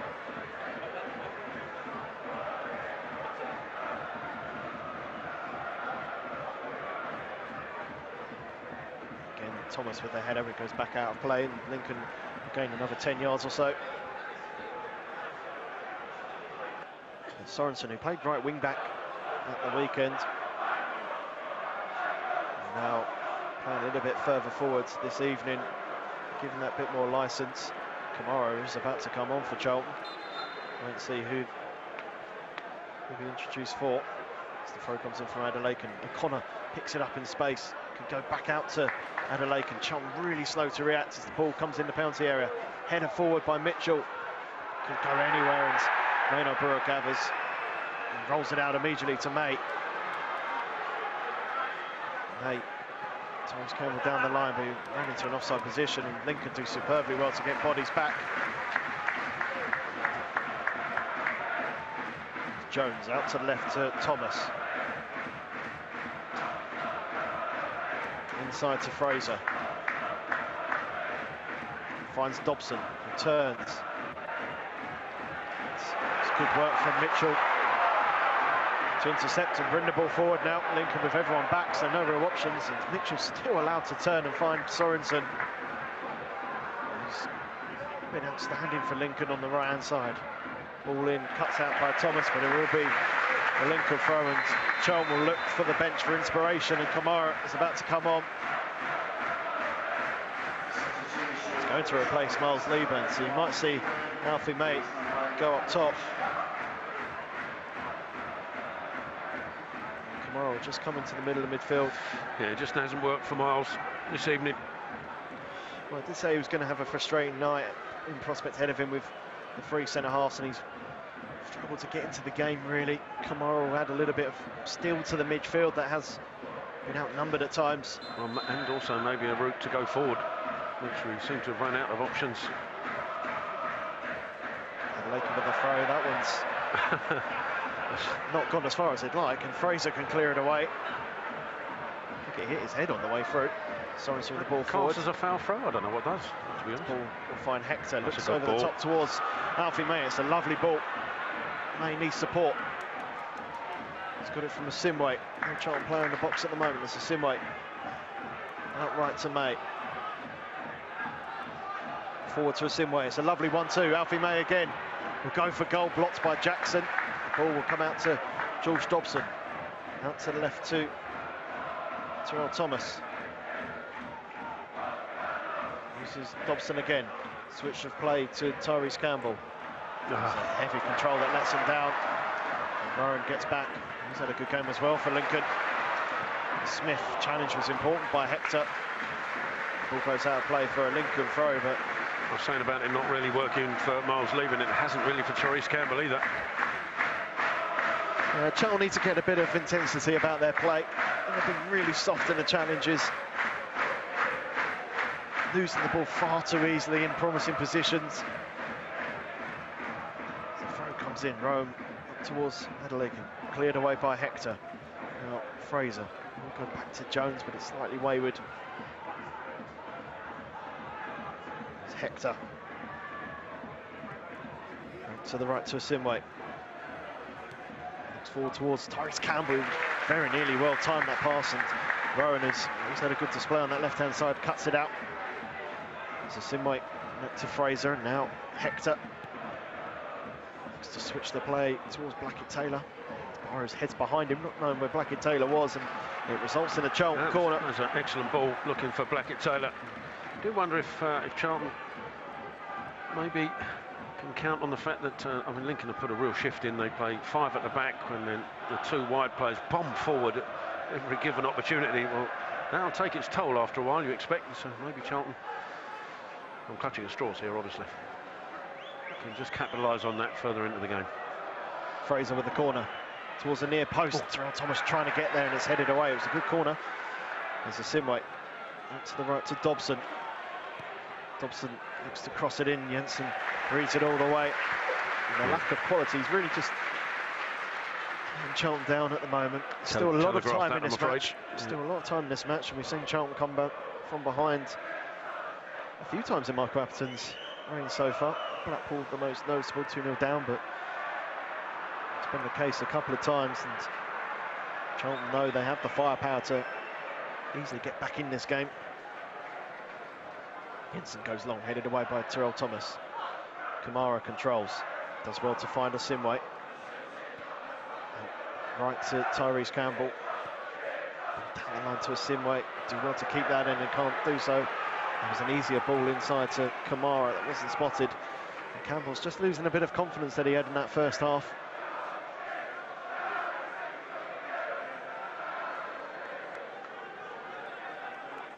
Just coming at 64 minutes.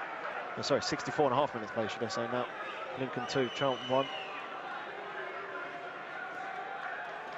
Frame comes in. Thomas Campbell heads it back inside. Sorensen is there and can clear it forward. Hudson ball. Jones will have to get up well. And does get something to it, but Sorensen is there. Well, he misjudges the ball. Thomas with the challenge and concedes the free kick. Yeah, just making the wrong decisions seems to be plaguing us at the minute.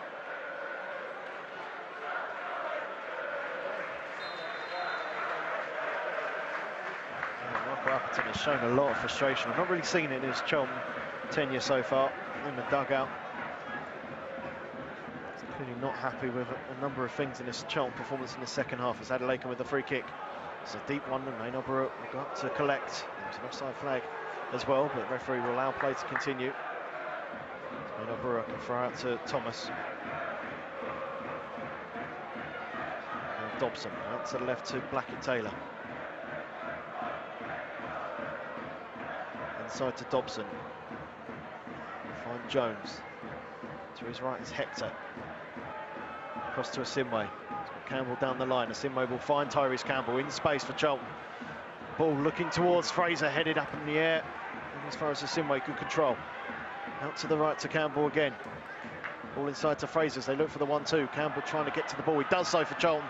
It's good defending in the end from O'Connor, but he has to concede the corner. That was better from Charlton. Yeah, the best bit of work from Charlton for some considerable time. That well worked down this right-hand side, and there was cross coming in. I'm trying to see who was arriving for the header, and it wasn't a million miles away. Just cleared away before it could get to him. And Fraser making her own to the box there. Yeah, I mean, that is the issue with May up top, is that you do lose height, but maybe those sort of crosses, you might look for the low near post runs. Fraser with the corner for Charlton. Swings it in towards the far post, towards Hector, just slightly over the top of him. And May can't get on the end of the ball, and as the ball goes out for a Lincoln goal kick. He just couldn't get there, Hector, could he? Well, with 67 minutes played, I'll hand you over to Terry Smith to lead commentate for the rest of the second half. Cheers, Greg. Yeah, let's get back into this. Michael Appleton sending some more players out to get warmed up. Let's see Chem Campbell, one of those. Yeah, I feel Chem Campbell and Louis Watson might be the obvious two. I think Ted Itch as well, but I wouldn't be surprised if, as the game progresses as well, he might be tempted to take Terrell Thomas off, maybe bring on Tanai Watson, who can play left back just as a bit more of an attacking outlet as the game goes on. If we're not level. Lord Jones comes to meet the goal kick, heads it forward, it will run to Kamara, out left to Blackett-Taylor. Surrounded by red shirts, still back to Kamara, inside of him is Dobson. Dobson in space, and then that space snuffed out by Hunt. Lincoln City can break forward, and again, down that right-hand side, it's Sorensen getting the better of Thomas. Sorensen into the box, palmed away by Maynard Brewer, but it'll come out to Smith, edge of the penalty area, blocked away by Thomas on that occasion. Lincoln still have it. It's with Hamilton. Out to the right, looking for Sorensen. Just too far ahead of him, but he'll still pick it up and collect. And support him in his Burrows. Back inside of Hamilton. Burrows again, looks to swing it into the box, but there's nobody there as Simway can head it clear to Fraser. Fraser, time to turn. Out to Simway once more on the right-hand side. Campbell ahead of him. Tries to chip it into his path, but Rowan read that, heads it clear. Fraser comes across, wants a bit of urgency with the throw, and does. Fraser. Forced back to Hector, though. Across to his left will be Jones, and in the middle is Kamara. Kamara turns in the centre circle. Thomas out to the left-hand side. Blackett-Taylor running ahead. Thomas, a good footwork, and now releases Blackett-Taylor on the left. Ball into the box, headed clear by O'Connor. Kamara meets up with it, touches it to Dobson, who takes the strike, but slipped as he did so. And it's away for a goal kick.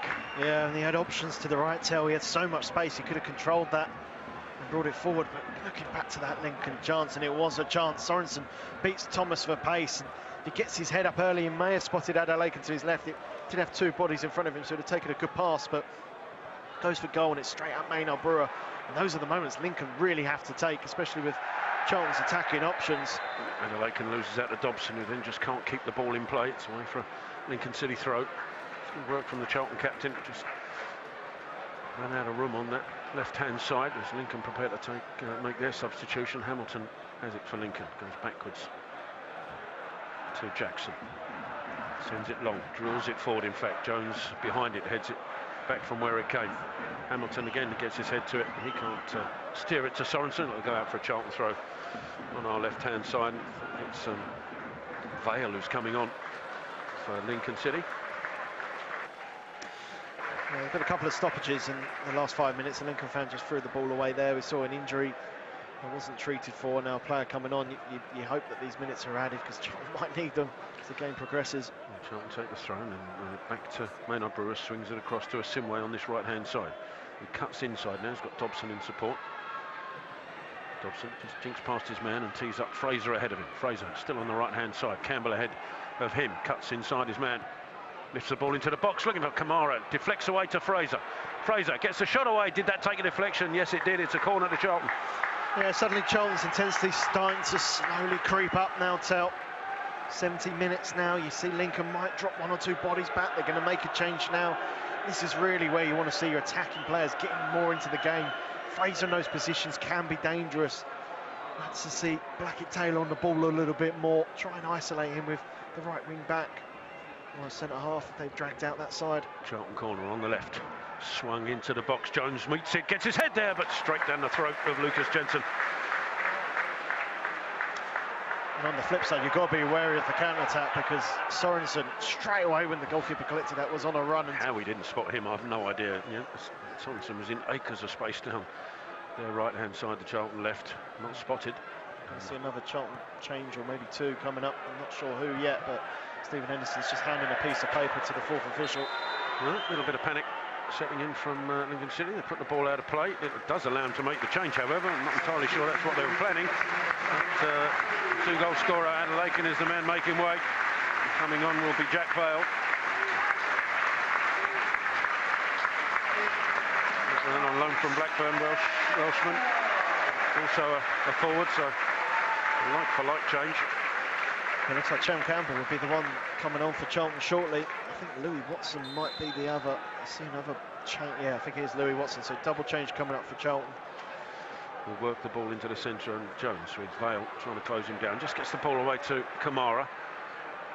Kamara drifts across the centre and finds a Simway. Simway got Campbell ahead of him. Little touch inside looking for Fraser, but it might run kindly for Therese Campbell on the right-hand side. Ball adjudged to have just gone out of play. Only been millimetres in that. Charlton do have the throw. Simway into the middle, and Fraser just turns into trouble. And that trouble is Vale, who brings the ball away. That's been a difference for me with Lincoln. Oh, it's well read by Thomas, and he steps inside and wins the ball back for Charlton. Releases Blackett-Taylor on the left. Blackett-Taylor, heavy touch, and then I think there was a block coming in there. The ball coming back off Blackett-Taylor and away for a goal kick.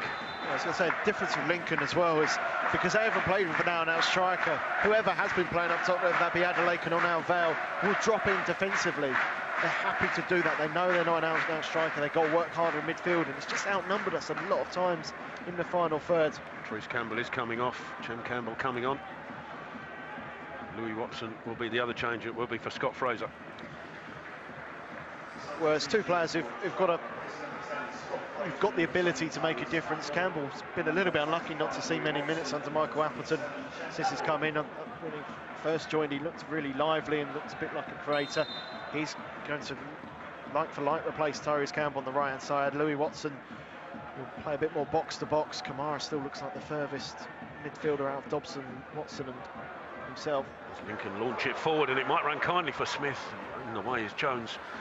Sends Terrell Thomas away down the left-hand side. Ball forward, goes straight to Burrows. One halfway, all the way back to his keeper, and he's scampering across to the right-hand side.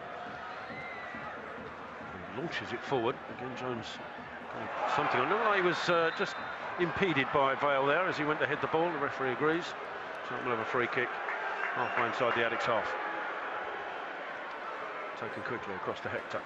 He's got Simway further right, one halfway. Ahead of him is Campbell. Also ahead of him is Watson. Little touch to Chem Campbell. Tried to release the Simway, but it might run kindly for Watson, who allows it to go to play for the throw. The Simway coming across to take it, almost parallel to the corner of the Lincoln City penalty area. Kamara coming short for it.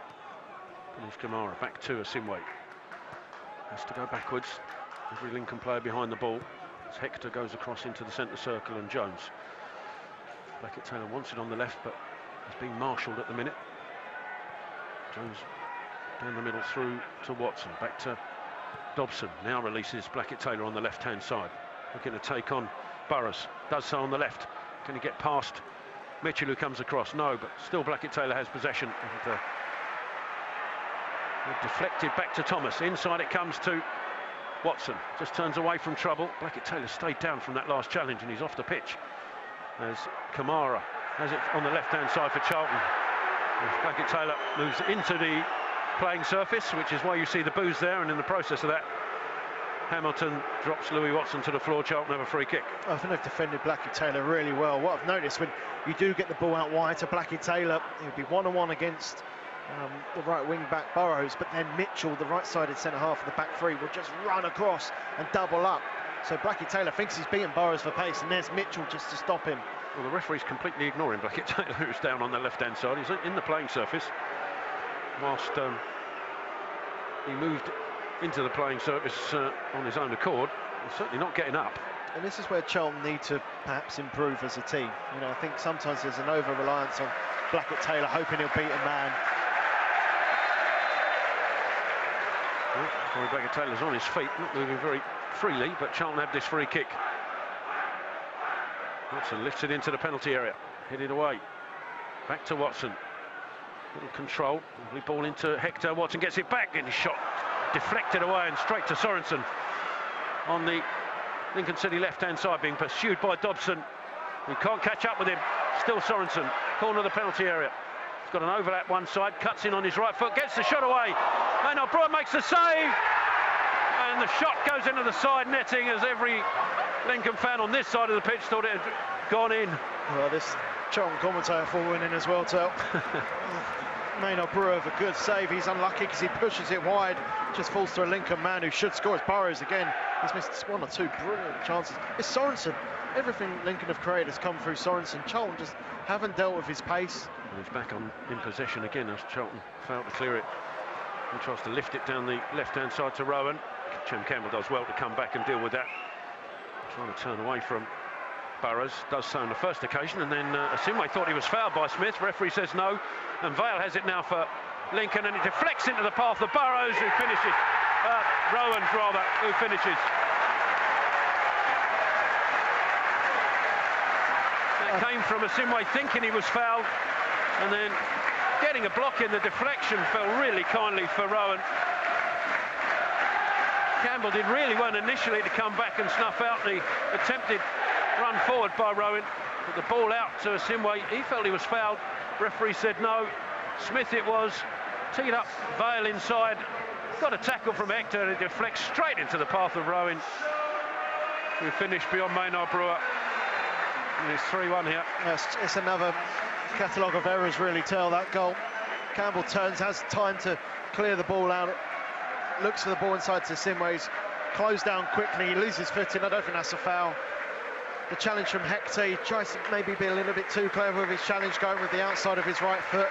It deflects back off of Vale. You could say maybe that's a bit unlucky from a Charlton perspective, but I think that's a soft challenge. I think Hector can come in, win the ball, clear it away. Deflects into the path of Ryan, who's got the composure to finish beyond Maynard Brewer.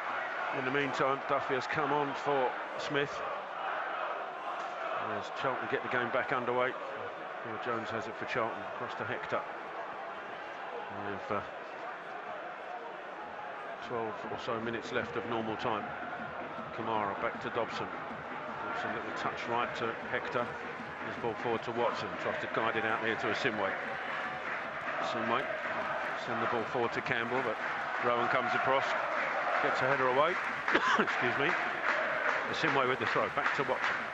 On the right-hand side still for Charlton. Inside to Dobson. Dobson ball forward to May, trying to tee up Louis Watson. It's cleared away though. And Lincoln City have it back. Dobson just gets a foot in front of Vale, who can't then catch up with the ball, and Hector steers it back to Maynard Brewer. Kamara coming short for it. Jones away to his left. Still inside the Charlton half. Jones now trying to send Terrell Thomas away down the left-hand side. Burrows takes the touch, so he's got to clear this away, and does so, but it'll be a throw into Charlton. Terrell Thomas with it. Turns it back to Kamara.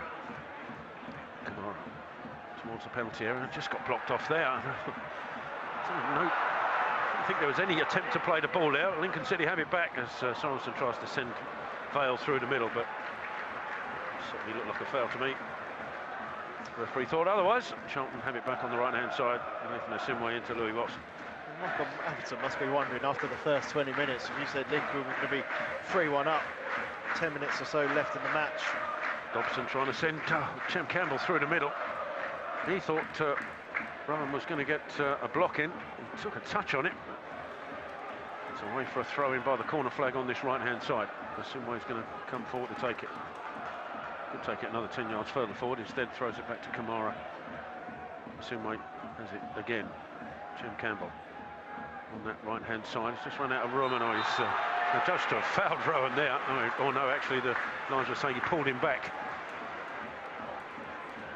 Chem Campbell disagrees with that decision. You may be surprised to hear. Yeah, I mean, you have to give credit to Lincoln. Charlton 1-0 up. It could have very easily turned into a Charlton goal fest at that point. They grew back in the game. At times, it just showed a little bit more than Charlton getting the second balls in. I mean, the challenge from Vale's a prime example. He makes that challenge, he commits to the challenge, and they get a bit lucky the way it breaks to Rowan, but he continues his run. He's in that position to score. And I think there's what you hope is that Mark Appleton's learned a lot from this game from some of his players. Dobson sees the ball in midfield, tries to touch it forward to Kamara. He's lost out. Alding find him. Bringing it forward is Duffy.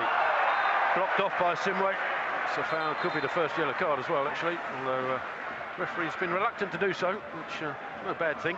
No, and I think he's refereed the game very well. I don't think it was a foul in the lead up to that third goal. But maybe that's a sign of maybe something Charlton have done wrong, is not throwing a little bit more tackles in, maybe not a little bit more aggressive. There's a couple of players who are one yellow card away from a suspension, maybe not quite playing their natural aggressive game for that reason. Rowan swings the ball in after the free kick. It's an offside flag coming up there though to spare Charlton on this occasion. Yeah, I just think Lincoln's intensity has just been that little bit higher than ours after the opening quarter of an hour. And we haven't been able to live with that intensity so far. Also, you have to say this season away from home we have played nowhere near as well as we have at home. It's been a sign of Charlton for the last couple of years. Away from home we show a little bit of a soft underbelly at times. Well, Louis Watson trying to change that by wrestling possession across to Asimwe, to Campbell on the right hand side. Ball inside to Kamara. He goes back to Asimwe, come inside a little bit to Louis Watson, trying to turn away from trouble. Does so. He's got Kamara on his outside. Kamara also turns away from trouble. Kamara now tries to go through the middle. It's blocked away, but Louis Watson will pick it up for Charlton. Again, a little touch into Kamara, corner of the penalty area. Backheel it into Watson. Can he get a shot away? Watson tries to drag it across. It's cleared away before it can find another white shirt. Hector has to defend it before Vale can get on the end of that. Lincoln will have a throw as Charlton make a change, and Tedic will come on. He'll come on for Blackett-Taylor. Yeah, it's not quite happened for Blackett-Taylor, and I don't think you complain with, really. He's been in such good form of late. You know, he's a player who, if you give him the ball and you've given him a bit of space, he'll cause problems, and Lincoln have really defended him well. And Charlton just trying something different with Tedic coming on. I think they know they're going to probably play a few more long balls forward into the Lincoln penalty area. There's a little bit more height, maybe a little bit more energy as well. Taylor's slightly limping after that challenge earlier. Throw down the line, headed on by Duffy, straight to Hector. He goes inside to Jones. Terrell Thomas to his outside on the left, just coming up to halfway. Sorensen comes across. Thomas cuts inside, but has to go backwards to Jones. He's now with Hector, just on the edge of the centre circle. Thought about launching it forward, instead goes right to Asimwe. To Kamara, a little touch out to Chem Campbell. Has to go back to Hector. Again got Jones in the centre, instead looks for the wide switch across to Tedic. Will jump for this with Burrows. I don't think either of them got anywhere near that. May coming across to try and force Burrows into a clearance, which he does down the line. Dealt with by Thomas, back to Jones, inside to Hector in the centre circle once more. Sending it across to the right-hand side, and Chem Campbell controls it well, tries to send Asimwe on his way, might inadvertently find Kamara, but no, it's a touch coming in now from Erhan to pick out Rowan. I don't know if he was going for goal there, Rowan. I think he spotted Maynard Brewer off his line. I've got a sneaking suspicion he was trying to lob him. I think he was looking for Sorensen, just misjudged it. It's a wonderful bit of skill to release Rowan on this left-hand side.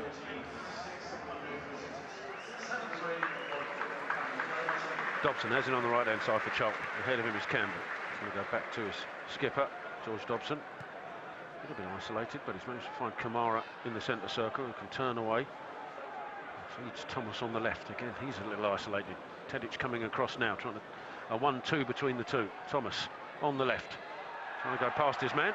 It's blocked by Burrows. It'll be a Charlton throw, 10 yards or so away from the left-hand corner flag. The throw goes backwards to Kamara. Inside is Dobson.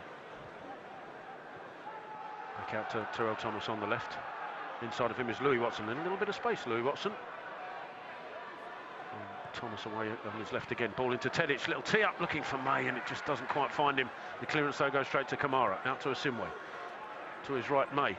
Trying to touch it into Campbell's path, who does get there, Campbell. Can he get past his man Burrows? He cuts inside. Rowan. Cross headed away by O'Connor. Charlton will have a corner. Yeah, Kamara just wrestles. I see that as he wrestled to the floor. Who was in his way trying to stop him getting the ball. Whoever it was has gone down holding his head. Yeah, it's a nice bit of skill from Chem Campbell. Referee not any trouble. Horner actually has been picked up by the referee. Told to just carry on. Well, I've been told that I think there'll be a lot of added time, so if you get a goal here, it'll make it interesting. Watson with the corner. He's ball into the box, but comfortable for the keeper to come out and claim. He's going to roll it into Sorensen, who immediately runs to the right-hand side in space. Dobson trying to catch up. Can't quite do so. Ball into the box. Fortunately for Charlton, goes straight to Maynard Brewer. He was looking for Vale. He got his angles wrong on that occasion, so he should have tried a volley, shouldn't he? There's Kamara. It's clipped by Vale a little bit, but he's managed to find Dobson. He's now trying to send May through the left-hand side. Headed clear, picked up by Terrell Thomas. Touches it back to Jones. Dobson takes over in the centre circle. Forward is Watson. Rather pinged it at him, but he manages to get it out to Asimwe on the right. Back inside to Hector on halfway. As Lincoln City prepared to make another change. Hector, a little touch forward to Kamara. Surrounded by two red shirts, but he gets the ball away, and it's Dobson out left to Thomas. Further left. Cutting in is May across to Louis Watson. Out to the right-hand side as Asimwe once more. Asimwe, will he look to launch this into the box? He does. Tedic trying to get there. Headed up in the air by Jackson. And out of his goal, Jensen just catches it and falls to the floor. Yeah, Charlton have missed an option in the penalty here from crosses since Lieburn's gone off. Tedic coming on, trying to add that, but you need a little bit more pace on that cross, give him something to really attack. Even if he had got to that, taking some header to beat Jensen from there. Jensen gets the goal kick away. Jones does well to win the header into Kamara, who's dumped to the floor by Hamilton. Charlton free kick on halfway.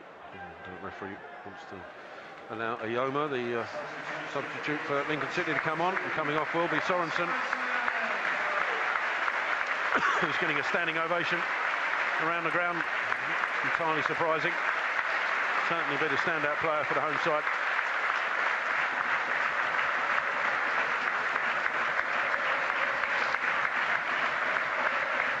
Yeah, I think Lincoln as a side, just second half, have been better than Charlton. Which is a shame. Charlton been on such a good run recently. There's still time for them to get at least maybe one back, but depending on how many added minutes. But it certainly feels like Lincoln, given the way the match has gone, will see this out. But well, we're into the last minute of normal time. Waiting to see what the fourth official will add as ball goes across to Chem Campbell. A little header looking for Louis Watson, but across is O'Connor. Gets the ball away to the right hand side. It had to have gone off. Ball back from Duffy. Charlton will have a throw. Simway on this right hand side, backwards to Hector. Send this across left to the left hand side and looking for Thomas. Gets beaten to it. But ball comes out to Dobson and he loses out to Hamilton. Fortunately for Charlton, Kamara spotted that and gets back well. Guides it back to Jones. Maynard Brewer then guides it left to Kamara once more. Kamara bringing it forward as Lincoln just dropped back to defend the space. 5 minutes of added time here. Ball out to Chem Campbell on the right hand side. Try to jink it past his man. He gets past one. Can he get past the second? He can, but the ball runs too far away from him and it's cleared away by O'Connor. And as far as Hector on halfway, again trying the big switch across to Terrell Thomas. Thomas wins the header this time, but can only succeed in guiding it away for a goal kick. Yeah, Charlton having to look long towards Thomas because Tedic has got 3 tall centre halves in his vicinity, and then Terrell Thomas has just peeled off slightly, hoping to give an alternative angle, but it's not quite working for Charlton either. 5 added minutes, I thought it might be slightly more. I suppose we've not had a lot of injuries in the match. There's been as I said, you hope these sort of games for Mark Appleton, who's still fairly new in his tenure, will learn. Spoke about not worrying about our away form at the moment, but you know there's improvements definitely still to be made in this Charlton team. They do want to compete at the top end of the table. Chem Campbell does well to turn away from Rowan, who gets back at him though, and sees the throw in. Dobson bringing it forward, lovely ball forward to Tedic, little touch into Watson, who trying to guide it across to Thomas and has done.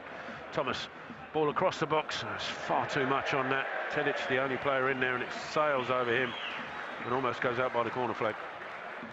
Goal kick to the home side. And that ball in towards Tedic, sorry, I think it was Louis Watson in the first place. We've not seen enough of those passes in this second half where we've bypassed the midfield, got our strikers into play, or got attacking midfielders into play who can then turn and go wide. Lincoln have made it really difficult for Charlton to really play through them this evening. Charlton have been looking for that spark out wide, but it really hasn't happened for them. It's been a disappointing evening. Not any players really stood out as a real positive for Charlton this evening. You know, we've been on a good run. We can't complain about that. It was a good win on Saturday. But these are the sort of matches that, you know, if we hadn't had such a bad start to the season, you say, well, this might help spark some changes going forward, but we are playing catch up a bit and every defeat will be affected. An important game on Saturday. It's Bolton, we've still got opportunities to pick up points. Hector calling it no action from the ball forward and he's won it. Ball then guided out and there's Hector and Vale having a little set to. There's nothing in that. He's holding. Is accusing of Hector of a little kick out there. No, he's holding Hector's foot and Hector was just brushing him off. It wasn't a kick out. If if anything, Vale was the guilty party, and I think the referee spotted that. Yeah, Vale had a little tussle with Jones just before that. Still affected by that, perhaps, as both went for the same ball. Vale ended up on the floor. Just trying to get away from his attention. Referee's dealt with it. Again, keeps his cards in his pocket. And Charlton restart. Kamara across to Hector on the right-hand side.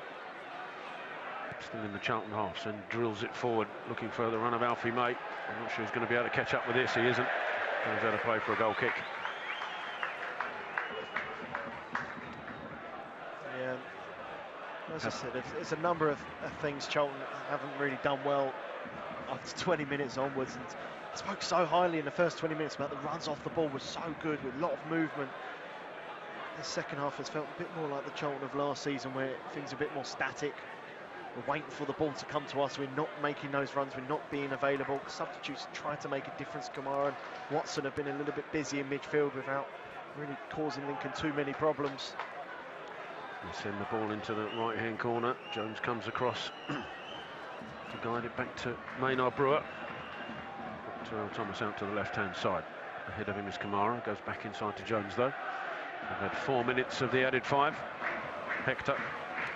His ball forward to Louis Watson in the centre circle. Cross to the left, Kamara. Jones, Terrell Thomas runs ahead of him. Back inside of him is Watson. Ball into May. Little touch around the corner, looking for Tedic, who tried to return the favour to Kamara. Didn't come off, but Kamara keeps his run going and wins the ball back for Charlton. It's a lovely reverse ball into Louis Watson. Watson trying to pick out Tedic, does so. Tedic, reverse ball back across. He was looking for Campbell, cleared away before it can find him. Jones. And now the header back to Maynard Brewer. Lincoln City have got a player down in their penalty area. Charlton play on. The referee now. He's saying it's a head injury, and the player down is holding his back, I think. Trying to see who it is. I think it might be Jackson actually on the floor. The referee's saying it was a head injury. I'm convinced he's holding his back. Yeah, it's almost like he fell awkwardly and he's done something to his back. It's only just prolonging the added time, of which we've had the allotted 5, so we're just playing on now for as long as Jackson's down. But it's been a disappointing evening for Charlton, has to be said. 600 plus addicts away to our right-hand side, going to go home and seen their side lose for the first time in what seems like an eternity, certainly the first time under Michael Appleton.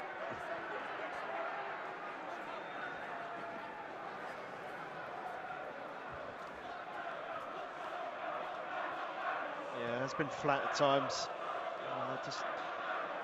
I hope it's a game that we really look at and really learn from, because I don't think Lincoln have got better players than Charlton at all. I really don't. I don't mean that as disrespectful towards Lincoln. I think you look at their team tonight, they're missing a lot of strikers. Alan Laken's got 2 goals. You know, I think they've not outperformed us through a tactical masterclass or anything like that. I just think there's been times where Lincoln have committed maybe a little bit more than Charlton. Defensively have been well organised, but we expected that. We knew that coming into the game. But defensively, they are a tough side to break down, and when we were chasing 2-1, it was always going to be a tougher battle than we've seen in recent weeks for that reason. Jackson making his way off the pitch. Does look a little tender. It must have hurt. Referee drops the ball to the feet of Asimwe. Inside of him is Kamara. Dobson inside of him.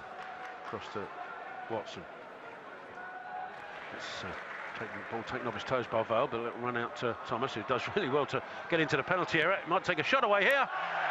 And, well, that goes off for a throw-in. And the referee's added no time at all, really, for that injury. But it's a moot point. The Addicts have succumbed to their first victory under first defeat rather under Michael Appleton. 3-1. It started in such positive form, positive mood, as Alfie May opened the scoring for the Addicts on 9 minutes. Charlton certainly in the ascendancy for the opening quarter of an hour.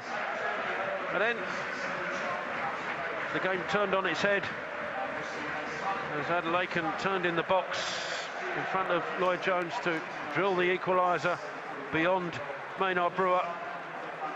And although that's how it finished in the first half, the home side will probably feel they probably could have gone ahead even before that. They certainly did 10 minutes into that second half when Adelaide got his second after work from Sorensen on the right-hand side. And then the third when it came, slightly fortuitous maybe, as the ball deflected kindly for Sean Rowan to finish the scoring here this evening and to complete the 3-1 scoreline. Sadly, just a night where it hasn't really happened for Charlton beyond the first quarter of an hour, and there'll be questions probably for Michael Appleton to ask both himself and the team as to quite how that happened. And we will try and catch up with him on Charlton TV very shortly. In the meantime, we'll hand you back to the studio for them to discuss what's happened here at the LNER Stadium. So with that, I'll hand you back to Charlotte, Brown and Curbs. Thank you very much, guys. So a first taste of defeat for Charlton manager Michael Appleton, and no tonic to be found for our poor form on the road. After such a bright 15 minutes, it kind of caught me by surprise a little bit how the game kind of petered away in the second half. Unfortunately, Brownie, we didn't see much of a reaction from the boys. Give me your take. No, really poor night at the office, to be honest. You know, if you're asking those lads as they walk off, score yourself out of 10, no one really gets above 5 except Ashley Maynard-Brewer for me. And without him, I think that's a much bigger scoreline. So a real disappointing evening. You know, I think we've been brought back to down to earth with a huge bump after what was a really encouraging run of results. And it happens, but there just seemed to be no energy. We said about the first half here against Reading, no energy, it just lacked a cutting edge. Well, we started better tonight, but then from 15 onwards, it looked like the first half against Reading. The difference for me, the mentality of the team defending Saturday. We were out blocking, we looked solid behind the ball. There was people looking like they wanted to protect our goal mouth. And yet tonight I just didn't see that. It was lackadaisical. You know, it's actually best to leave this one well alone, because you could go a bit over the top, I think, couldn't you? Well, I think when Michael looks at it, as Brownie just said there, apart from Ashley, you can't really say that anyone played to their ability tonight. I mean, even George, who gives everything, was lacking a bit tonight. Looked a bit leggy. Yeah, you know, the forward line. I think when you have a game like that and you start looking at sections of the team, we had 4 forwards, if you like, and you couldn't name one of them had a good game.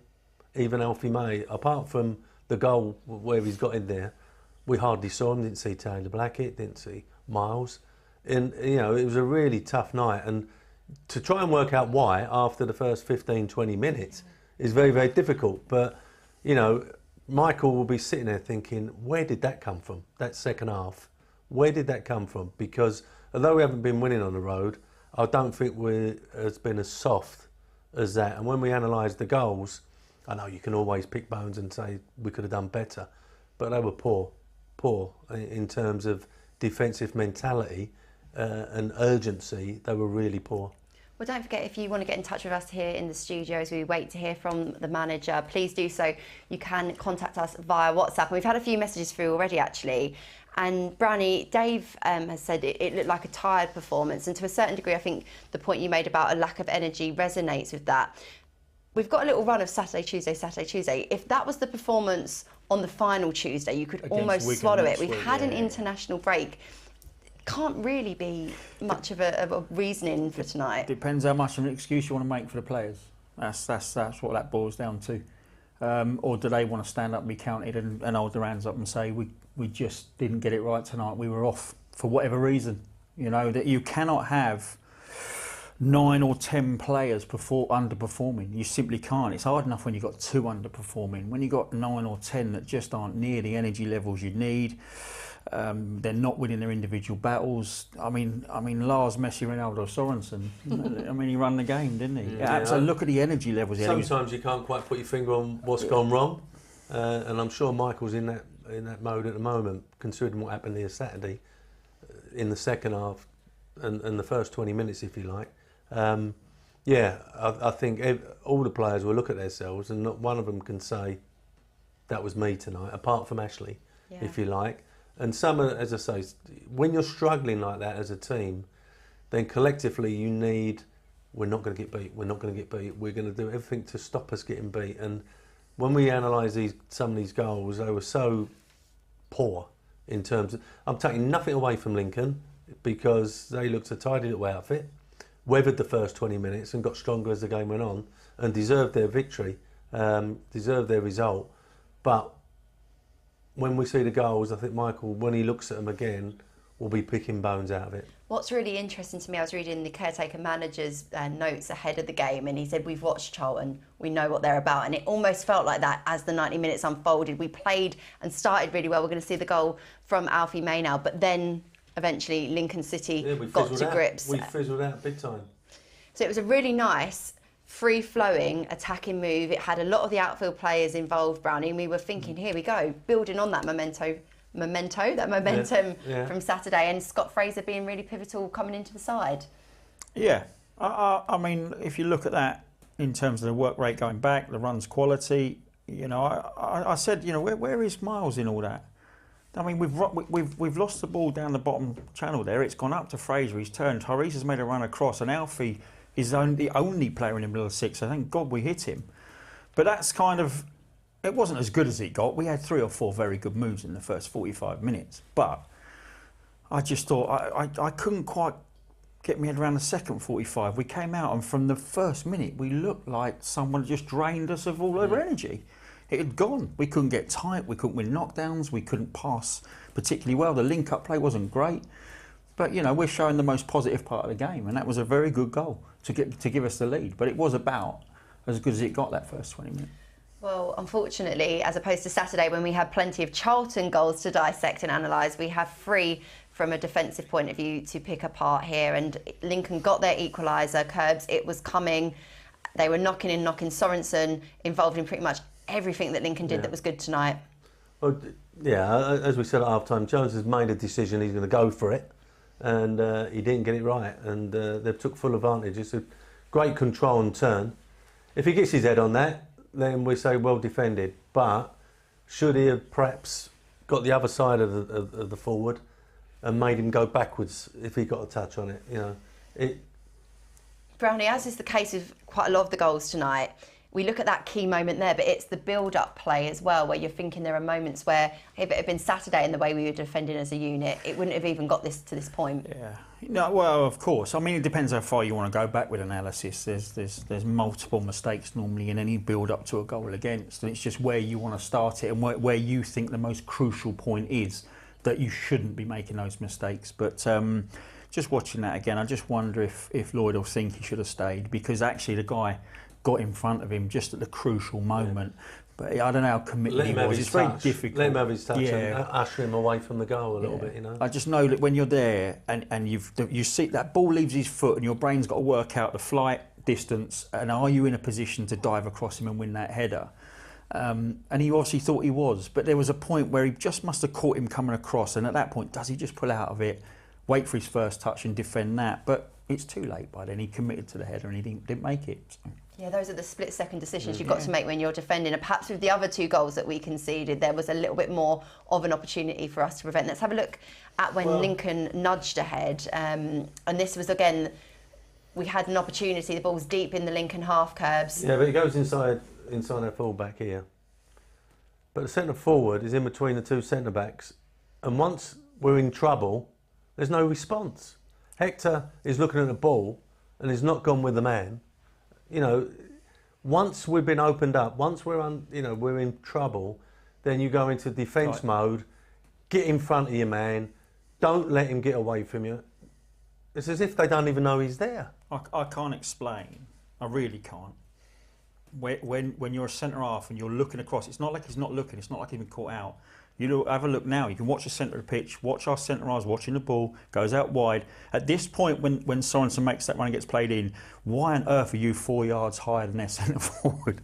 It makes no sense whatsoever. As soon as you see their guy in possession with no pressure on the ball and the guy makes a run in behind our fullback, you should be 2 yards deeper than their centre forward. It's just that it shouldn't even have to be discussed with a centre half. That shouldn't even be a coaching point.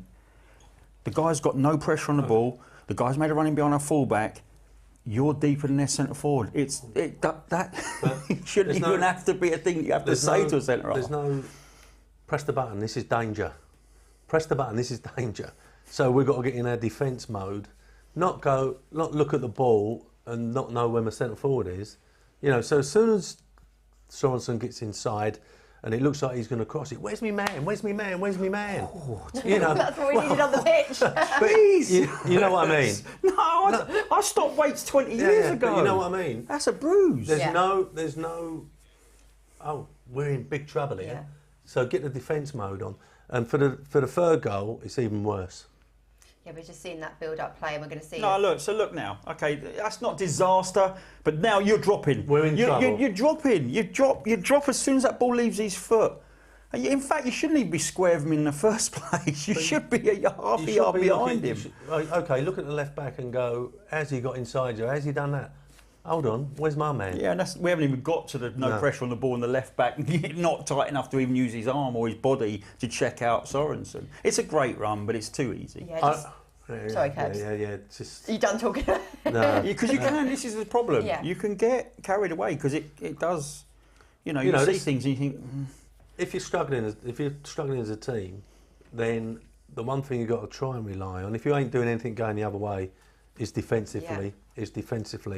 And for the next goal, there's no, as I keep saying, press the button. Oh, we're in trouble here. We're in trouble. And we give them a lot of praise Saturday because a lot of blocks were made in certain areas. But for me, that's got to be cleared. That's just got to be smashed as far as you can smash it. There's a lot of shrugging and a bit of poor body language in that as well. Absolutely. From a couple. As it comes back to Hector. Well, you can start there. Yeah, start there. Now, recovery from the fullback. But you just don't stop and look at the ref for that. You carry on. Look. That's appalling. You know, it looks like you're picking on Hector now, and you're not. I think he's made improvements in the last few weeks, but he can't honestly walk into an analysis room tomorrow with his team and be happy that that's his attempt when he's the last man to try and keep us safe from going 3-1 down. But the fullback has been worried about the challenge. He's chased the ball, and so when it does come back off of Hector and the challenge, he's in our box on his own. So when Michael sees these goals and like he can on most, that's bad. I just think that from Saturday where we said when we was exposed, we managed to get a block, we managed to get a tackle, we threw our bodies in the way. We looked soft tonight. When we got exposed, we were soft. And a little bit of naivety as well, perhaps, creeping in to looking to the referee when really, like you were saying, Curbs, those alarm bells, in the same way we see centre forwards be instinctive, that needs to come from a defensive point of view as well. Yeah, young players sometimes need to make these little errors, though, Charlotte, because you make that in a youth team in a 21s game, and it might not even get pulled up by some coaches and managers. You talk it out at a first team level. There is no talking it out. You can't do that. So there's a learning curve to be had. It's right now, off as well, though, isn't it? And look where his position is now, Nathan. Yeah, look where he's gone to. You know, he had no chance of chasing that ball down to win it. So at that point, you go and cover your centre half. You don't go. If you can't impact the player in possession, you're just running out of position and leaving other players exposed. Then you look at the actual attempt of our centre half to win that ball to get it clear. I think what Michael, when he was talking about, he's been trying to instill a little bit more grit, a little bit more resilience in the side. Well, when you're struggling, you need you're there. Let's try and battle this out for 10 minutes because we are getting overrun. You know, and I don't really see that. You know, perhaps we've not got enough people that want to have anything to say or upset anyone. We've got some young lads in the team, etc., etc. But when you're getting run ragged a little bit and it's not going so well, then someone has to stand there and go, hold on, we're struggling here. Yeah. We're really struggling. So you get hold of that. You make sure you're there. Let's be nice and solid. Drop Alfie in midfield. Drop him in midfield for 10 minutes and keep him there. You know, and leave Miles up there on his own because we're getting outgunned. It was a real shame as well because Ashley pulled off a massive save when it was at 2-1, and here, you know, in the studio we were saying, right, let's take that as a moment. But anything like that just completely seemed to fizzle. And whilst we completely credit Lincoln City for that victory, it felt to a certain degree that it had all gone their way, and we didn't really try and have an impact upon that, which is not something we've said under Michael's tenure. No, I think you have to look at Michael when he made 4 changes tonight because of the performances of some of those players when they came off the bench Saturday. And actually, he's probably learnt an awful amount about the performance and the players tonight, because he might have seen that in little patches, but he hasn't seen it in a 60-minute period where we've been second best across the pitch by and large. On all fronts, and so he licks his wounds and he goes back. I'm just thinking back, like if we have a night like that and you've got a coach journey back, I think they're in here tomorrow, and I know Curbs is setting up, video, but it's not video now, but it's in the analysis room. I'm not sleeping that well tonight, I've got to be honest, because I know I'm getting pulled out. And it has to mean something, that performance. You can't just tick it off. All right, we've got a really tough game Saturday, and then we've got a long journey next Tuesday. It's not a league where you can just feel sorry for yourself. So as long as there's a responsibility taken for that performance by the players, and there's a bounce back Saturday, you kind of accept it. As long as they can accept from now on that if we're struggling a bit, this is what we've got to do to get ourselves out of it. We're struggling, but we're still going to carry on. And we was getting overrun. Individual mistakes were costing us.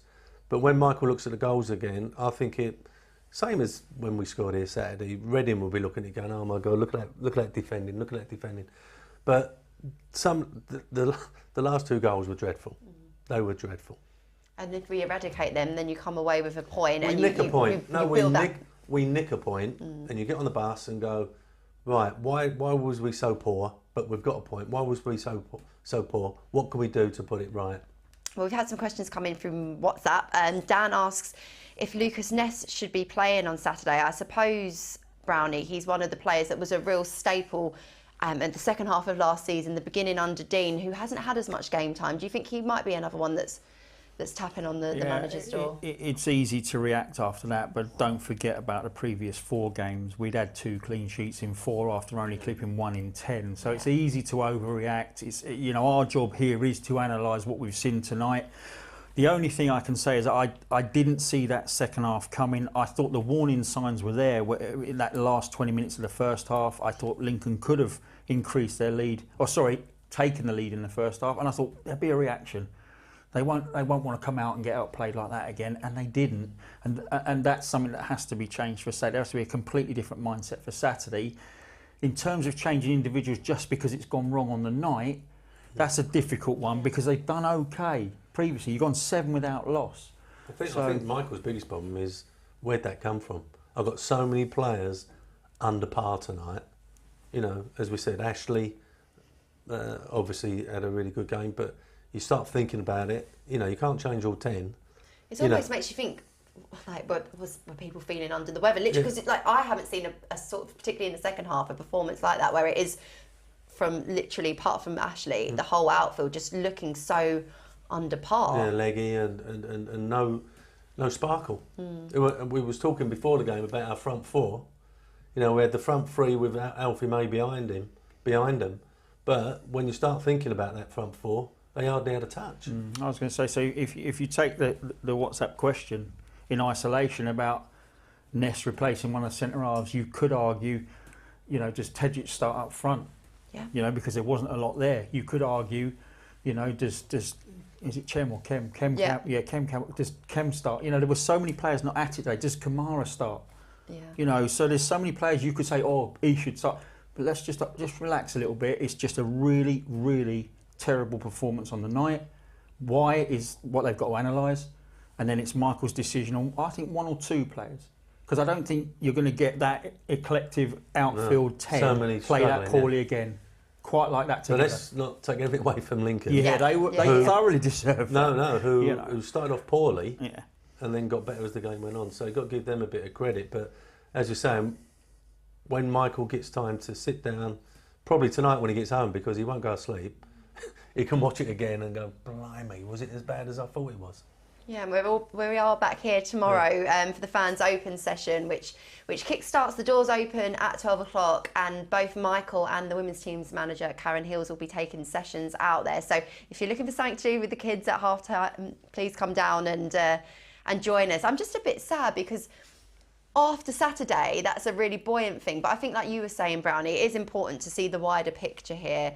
It's a first loss under Michael Appleton's reign. It has been a decent unbeaten run, and the fact that it's taken us by such a surprise is probably testament to the improvements that we feel and we've seen more consistently. Yeah, and I think he also said, Michael, didn't he, that he just keeping his eye on the training, because he feels he's up the training, that he's asked them to do more in training, and he's just maybe the levels Saturday first half were a consequence of, you know, slightly longer week. I don't know. Only they can answer that. But the only thing we can say is that from now till Saturday, that is a definite lick your wounds. Watch the analysis, because I honestly think if you're an individual in that team tonight, you can't come off and say you've had a 6 or 7 or 8 or 8. You just can't. It's a 5 or 4. Working out why.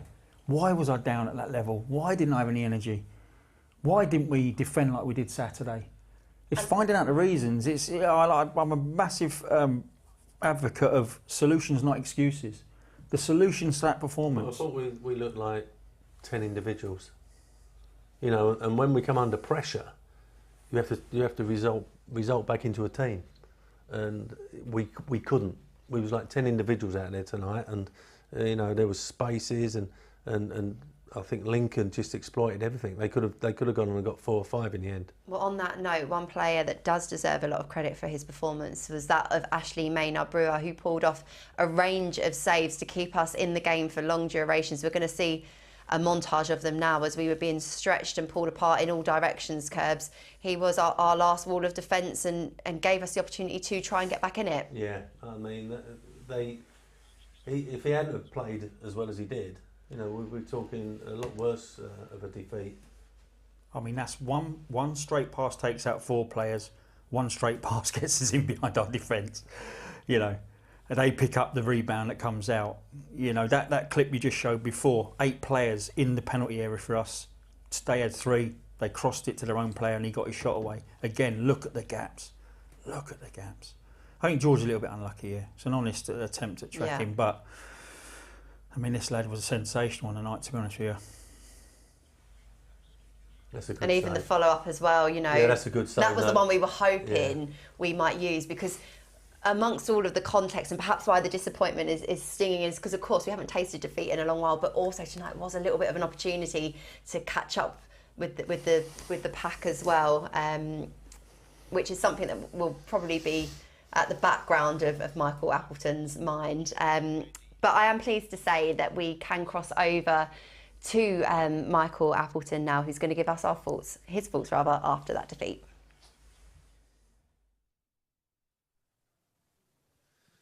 Michael, defeat here at Lincoln City and a tough one to take this evening. What are your thoughts? Yeah, I've got to be a little bit calm because I'll end up saying the wrong thing. No, we were short tonight on everything that we've been good at in the last 6 weeks or so. You know, we've had some good situations and good games where we played some really, really good stuff, but it was always on sort of the basis and on the back of working really, really hard and competing really hard against the opposition, even if the opposition was slightly stronger, probably bigger, more sort of physical than what we were. What we did was we matched them, and then we worked from there, and we just didn't give ourselves a chance tonight. We didn't compete enough with them. There wasn't enough duels that sort of we came out in our favour. And if you do that against a really physical side like Lincoln, there's only going to be one scenario that's going to happen, and that's what happened. Started the game, opening 10 minutes, quarter of an hour actually. Getting the goal from Alfie May, it looked like we were starting where we left off in previous games, but almost immediately down the flanks they started to open us up, and it looked like we sort of panic set in a little bit. Is that fair?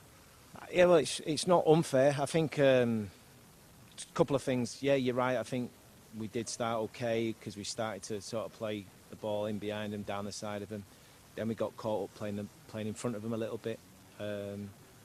we weren't brave enough in that sort of second period of the first half. We were asking Ash to take far too many sort of goal kicks, and it was just going into their big centre half and coming straight back. So I wanted us to be braver and get on the ball. It certainly wasn't part of what we set up and how we were expected to do it.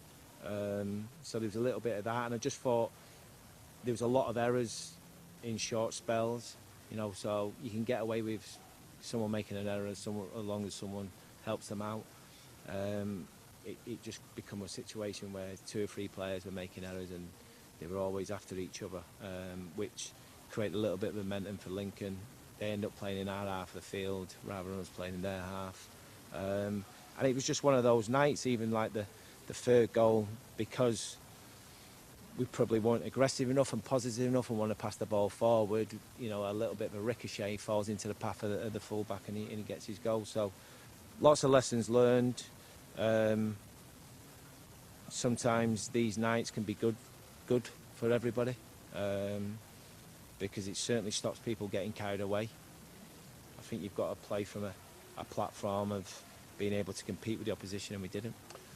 Is that a case then potentially of a little bit of complacency after the run we've been on, or do you have to give Lincoln some credit that you know, they exploited an off performance from us tonight? No, listen, you give them credit because you know what they are is they're honest. They'll keep running, they'll pass the ball forward, they'll jump on second balls, all those type of things. So you give them credit for that. But again, though, they should be sort of like the basics that we deal with and we should do on a regular basis. Because if you do that, even if you're second best, I don't know, 40% of the time or even 50% of the time, you can still give yourself a chance to get a foothold in the game. We didn't do that. We got the lead, yes, we got the lead, but I think once obviously the second goal went in, there was 1 or 2 players who looked like they didn't really think they could get back into the game, and I've not seen that yet, so that's something that certainly I'm aware of tonight, and I don't want it to happen again.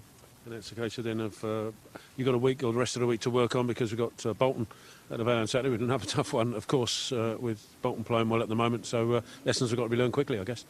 Yeah, they have. But you know, we've seen with the group that they are capable of winning those type of games. You know, we've played some decent sides so far, and if anything, the so-called bigger the club, the better the team. You know, we've put in a performance. So it's at the Valley. It's been good to us in recent weeks. Scored lots of goals. Haven't particularly conceded many there. So hopefully that'll be the same again on Saturday. Well, a tough one for the take, especially for your return here. But Michael, thanks for joining us. Cheers. Good to hear from manager Michael Appleton there, and you can tell, Brownie, how gutted he is, not only to lose, but I think perhaps the manner in which, and we've mentioned in our post-match analysis about using it as a learning opportunity, and Michael said on a couple of occasions there were things that he's seen for the first time or learnt tonight. Yeah, so we just said just before he come on actually that he's working out tonight. I think he goes home tonight. He might even watch that on the journey back home, to be honest. You can do that these days. It's all there ready for you to watch back. And he's got to work out what were the main contributing factors to that performance. You know, is it individual performances? He made 4 changes. Those will come under the microscope for sure. I still say, you know, I think we've said it before many times, having Chucks, whether it's on the bench or starting, is a massive difference to the squad. That back 4, I don't think will have had much of an easier night than tonight. They didn't really get tested too much. We moved the ball well, and we got 3 or 4 good moves. But by and large, if I'm a centre half in their team tonight, I'm having a cigar. I really am. I'm puffing away early doors. Must have been quite easy for them, and that'll have to change. But look, I quite like the way he comes out because he's honest, and he knows exactly what's gone wrong tonight. The difficulty for all managers, as Curbs will tell you, he's been there, seen it, done it. Is the decisions you make from now to Saturday, because I think they're crucial. Yeah, and if he is watching it on the bus, perhaps with one of his coaches next, they go, wind that back. Yeah, absolutely. Wind that back. Where'd that start? Because all over the pitch, and he said himself that he saw things tonight where he thought some of the players didn't think they could get back in the game, and he ain't seen that before. And that's the problem when you take over during the season, that you're learning about your players while you're trying to win games, and that's very, very difficult. But he'll have learned a lot tonight, and I think the one thing that if it was me, and I'll be looking, to say something tomorrow morning or whenever it was, is, listen, when we're struggling, we need to roll our sleeves up a little bit. We need to be a bit more organised. We need 1 or 2 people going like that and going like that. All I saw when the goal was going in was that. Do you know what I mean? And it ain't just the back four. No. It ain't just a certain individual, because we got opened up all over the place today. And sometimes you've got to realise, as a group of players, this ain't our night. So we can't carry on plugging away. This ain't our night. So we're going to have to start doing something to affect this, because if we don't, we're going to get beat 3-1. Yeah, that's such an interesting point. I've never really thought of it like that, kind of knowing that it's going against you and rolling your sleeves up. And what I thought was interesting in Michael's interview there was the acknowledgement that individual mistakes are going to happen, but maybe perhaps in recent weeks there's been a teammate to back it up, or the fact that the individual mistakes were made in such intense short periods, Brownie, and we didn't have that reset. We didn't have those alarm bells ringing that Curbs made the point about earlier. Yeah, I think certain elements of tactics in modern day football are frowned upon, if I'm honest, and I don't know why. There is no shame in going defensive for 45 minutes if you've got a team that's simply not out, and there's no shame really if your forwards aren't getting into it to bring on more defensive players to try and shore up a result. You'll get criticism for it, but I mean, you were sat here when I said after 50 minutes, he just can't cover the ground. And you've got he stayed on to 73, and he's been out a long time. So it's not a criticism, but it just, you could see physically he couldn't get tight to players. He was shuffling across. He's physically, that's all he had in the locker with the time he's been out, and Sinway comes in for his first game in a long time, and it's a tough game tonight. And you're coming into a side that was full of confidence. But look how quickly it can drain out of you, and look how quickly things can turn around. So Michael's got a tough job on in the next 3 or 4 days to see who's ready, see who's available. And the key to what Curbs is saying, which is dragging people in and doing it, some people can't do it. So that's another thing Michael's got to work out. Who can do that for me and who can't. And one of the biggest things for a manager is, come January, is what the board allow you to do, in terms of what you've identified, what you think you need to improve, because you're only as strong as the board will allow you to be as a squad in terms of who you can move on and who you can bring in. And we'll have to wait and see what happens in January. But there'll be things that Michael desperately wants to change, but he just cannot come out and say. I think we said before the game, I said before the game, this is a big game for us. I always thought it was going to be a big game, because if we went there tonight and got that result, not knowing what's gone on tonight in the other games, that would have pushed us right where we want to be. And with 2 really good games coming up, against big sides, if you like, ex-Premier League sides. Bolton hopefully will bring a few fans, and you're going to play at Wigan, which is a nice stadium. You think momentum. Now you don't want this to have an adverse effect, but I think when Michael, and it's very difficult when you're ground level, when Michael gets a chance to see that back, I think 1 or 2 people will be getting a tap on the shoulder. You better come in my office and have a look at this, because this ain't good enough. Yeah, well, Lincoln's win moves them up to 9th. We're down to 12th, and that's exactly the point, isn't it, of how the momentum can, we've got that game can bring on you up. Quite a few of them as well. So, so not back tonight. The other side is we are very, very competitive here at the moment. I think we're second in form, in home form. And what you want to do is see a bounce back. You want to see a reaction. Bolton have had our number in recent years. They're a very good team. But it would be a great statement from this squad if they gathered together over the next 2 or 3 days, got their attitude absolutely spot on Saturday, got the work rate right, got the commitment right, got the performance right, and got us back on track with a fantastic win here. It would be a great statement from them. What you don't want to see is another lacklustre one. So it's going to be, I think Saturday, if you can get yourself down here, get behind the team, make some noise, because I think it's a really important pivotal game in terms of where we're sat this season. Yeah, well said, Brownie. And Michael, of course, is bringing his players here to the Valley tomorrow for a training session. And actually, of course, you want to be coming to something like that with a bit of a win behind you, but actually maybe that's exactly what the players need to be together tomorrow in front of the fans who are going to be coming out to show them their support. And from Michael's point of view, Curbs, having that game on Saturday as quickly as possible will be key. And a home game, because as Brandon just said, we are a little bit different at home as opposed to our away form. So the expectation levels, yeah, they've got to get over tonight. And, you know, one or two of them, I would imagine, will be fearing the worst. You know, what's he going to say to me tomorrow morning, or what? You know what? After the open day, what's he going to say on Thursday or whatever? Because the manager's going to have time to assess what went on and calm down himself, because you could see he was holding back there a little bit, and then they've got to pick themselves up for the weekend. They certainly do. Well, look, coming up on Charlton TV later tonight, we'll have extended highlights of today's game against Lincoln City. And later in the week, Charlton TV subscribers will be able to watch today's production back in full. And as the guys have mentioned, our next game sees us play Bolton Wanderers at home at the weekend. No, I'm just laughing because I'd have told Mrs. Brown to book a table Friday night because I wouldn't have been playing Saturday. You'd have got your dinner reservations in. I can have a beer Friday night, man. Oh, I won't be in on Saturday. Well, look, please don't make any plans for Saturday because you might be. No, maybe.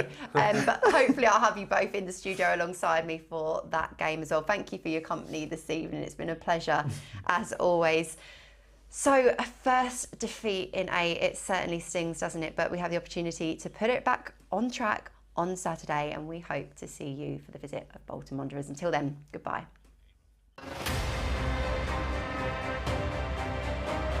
Ball across it.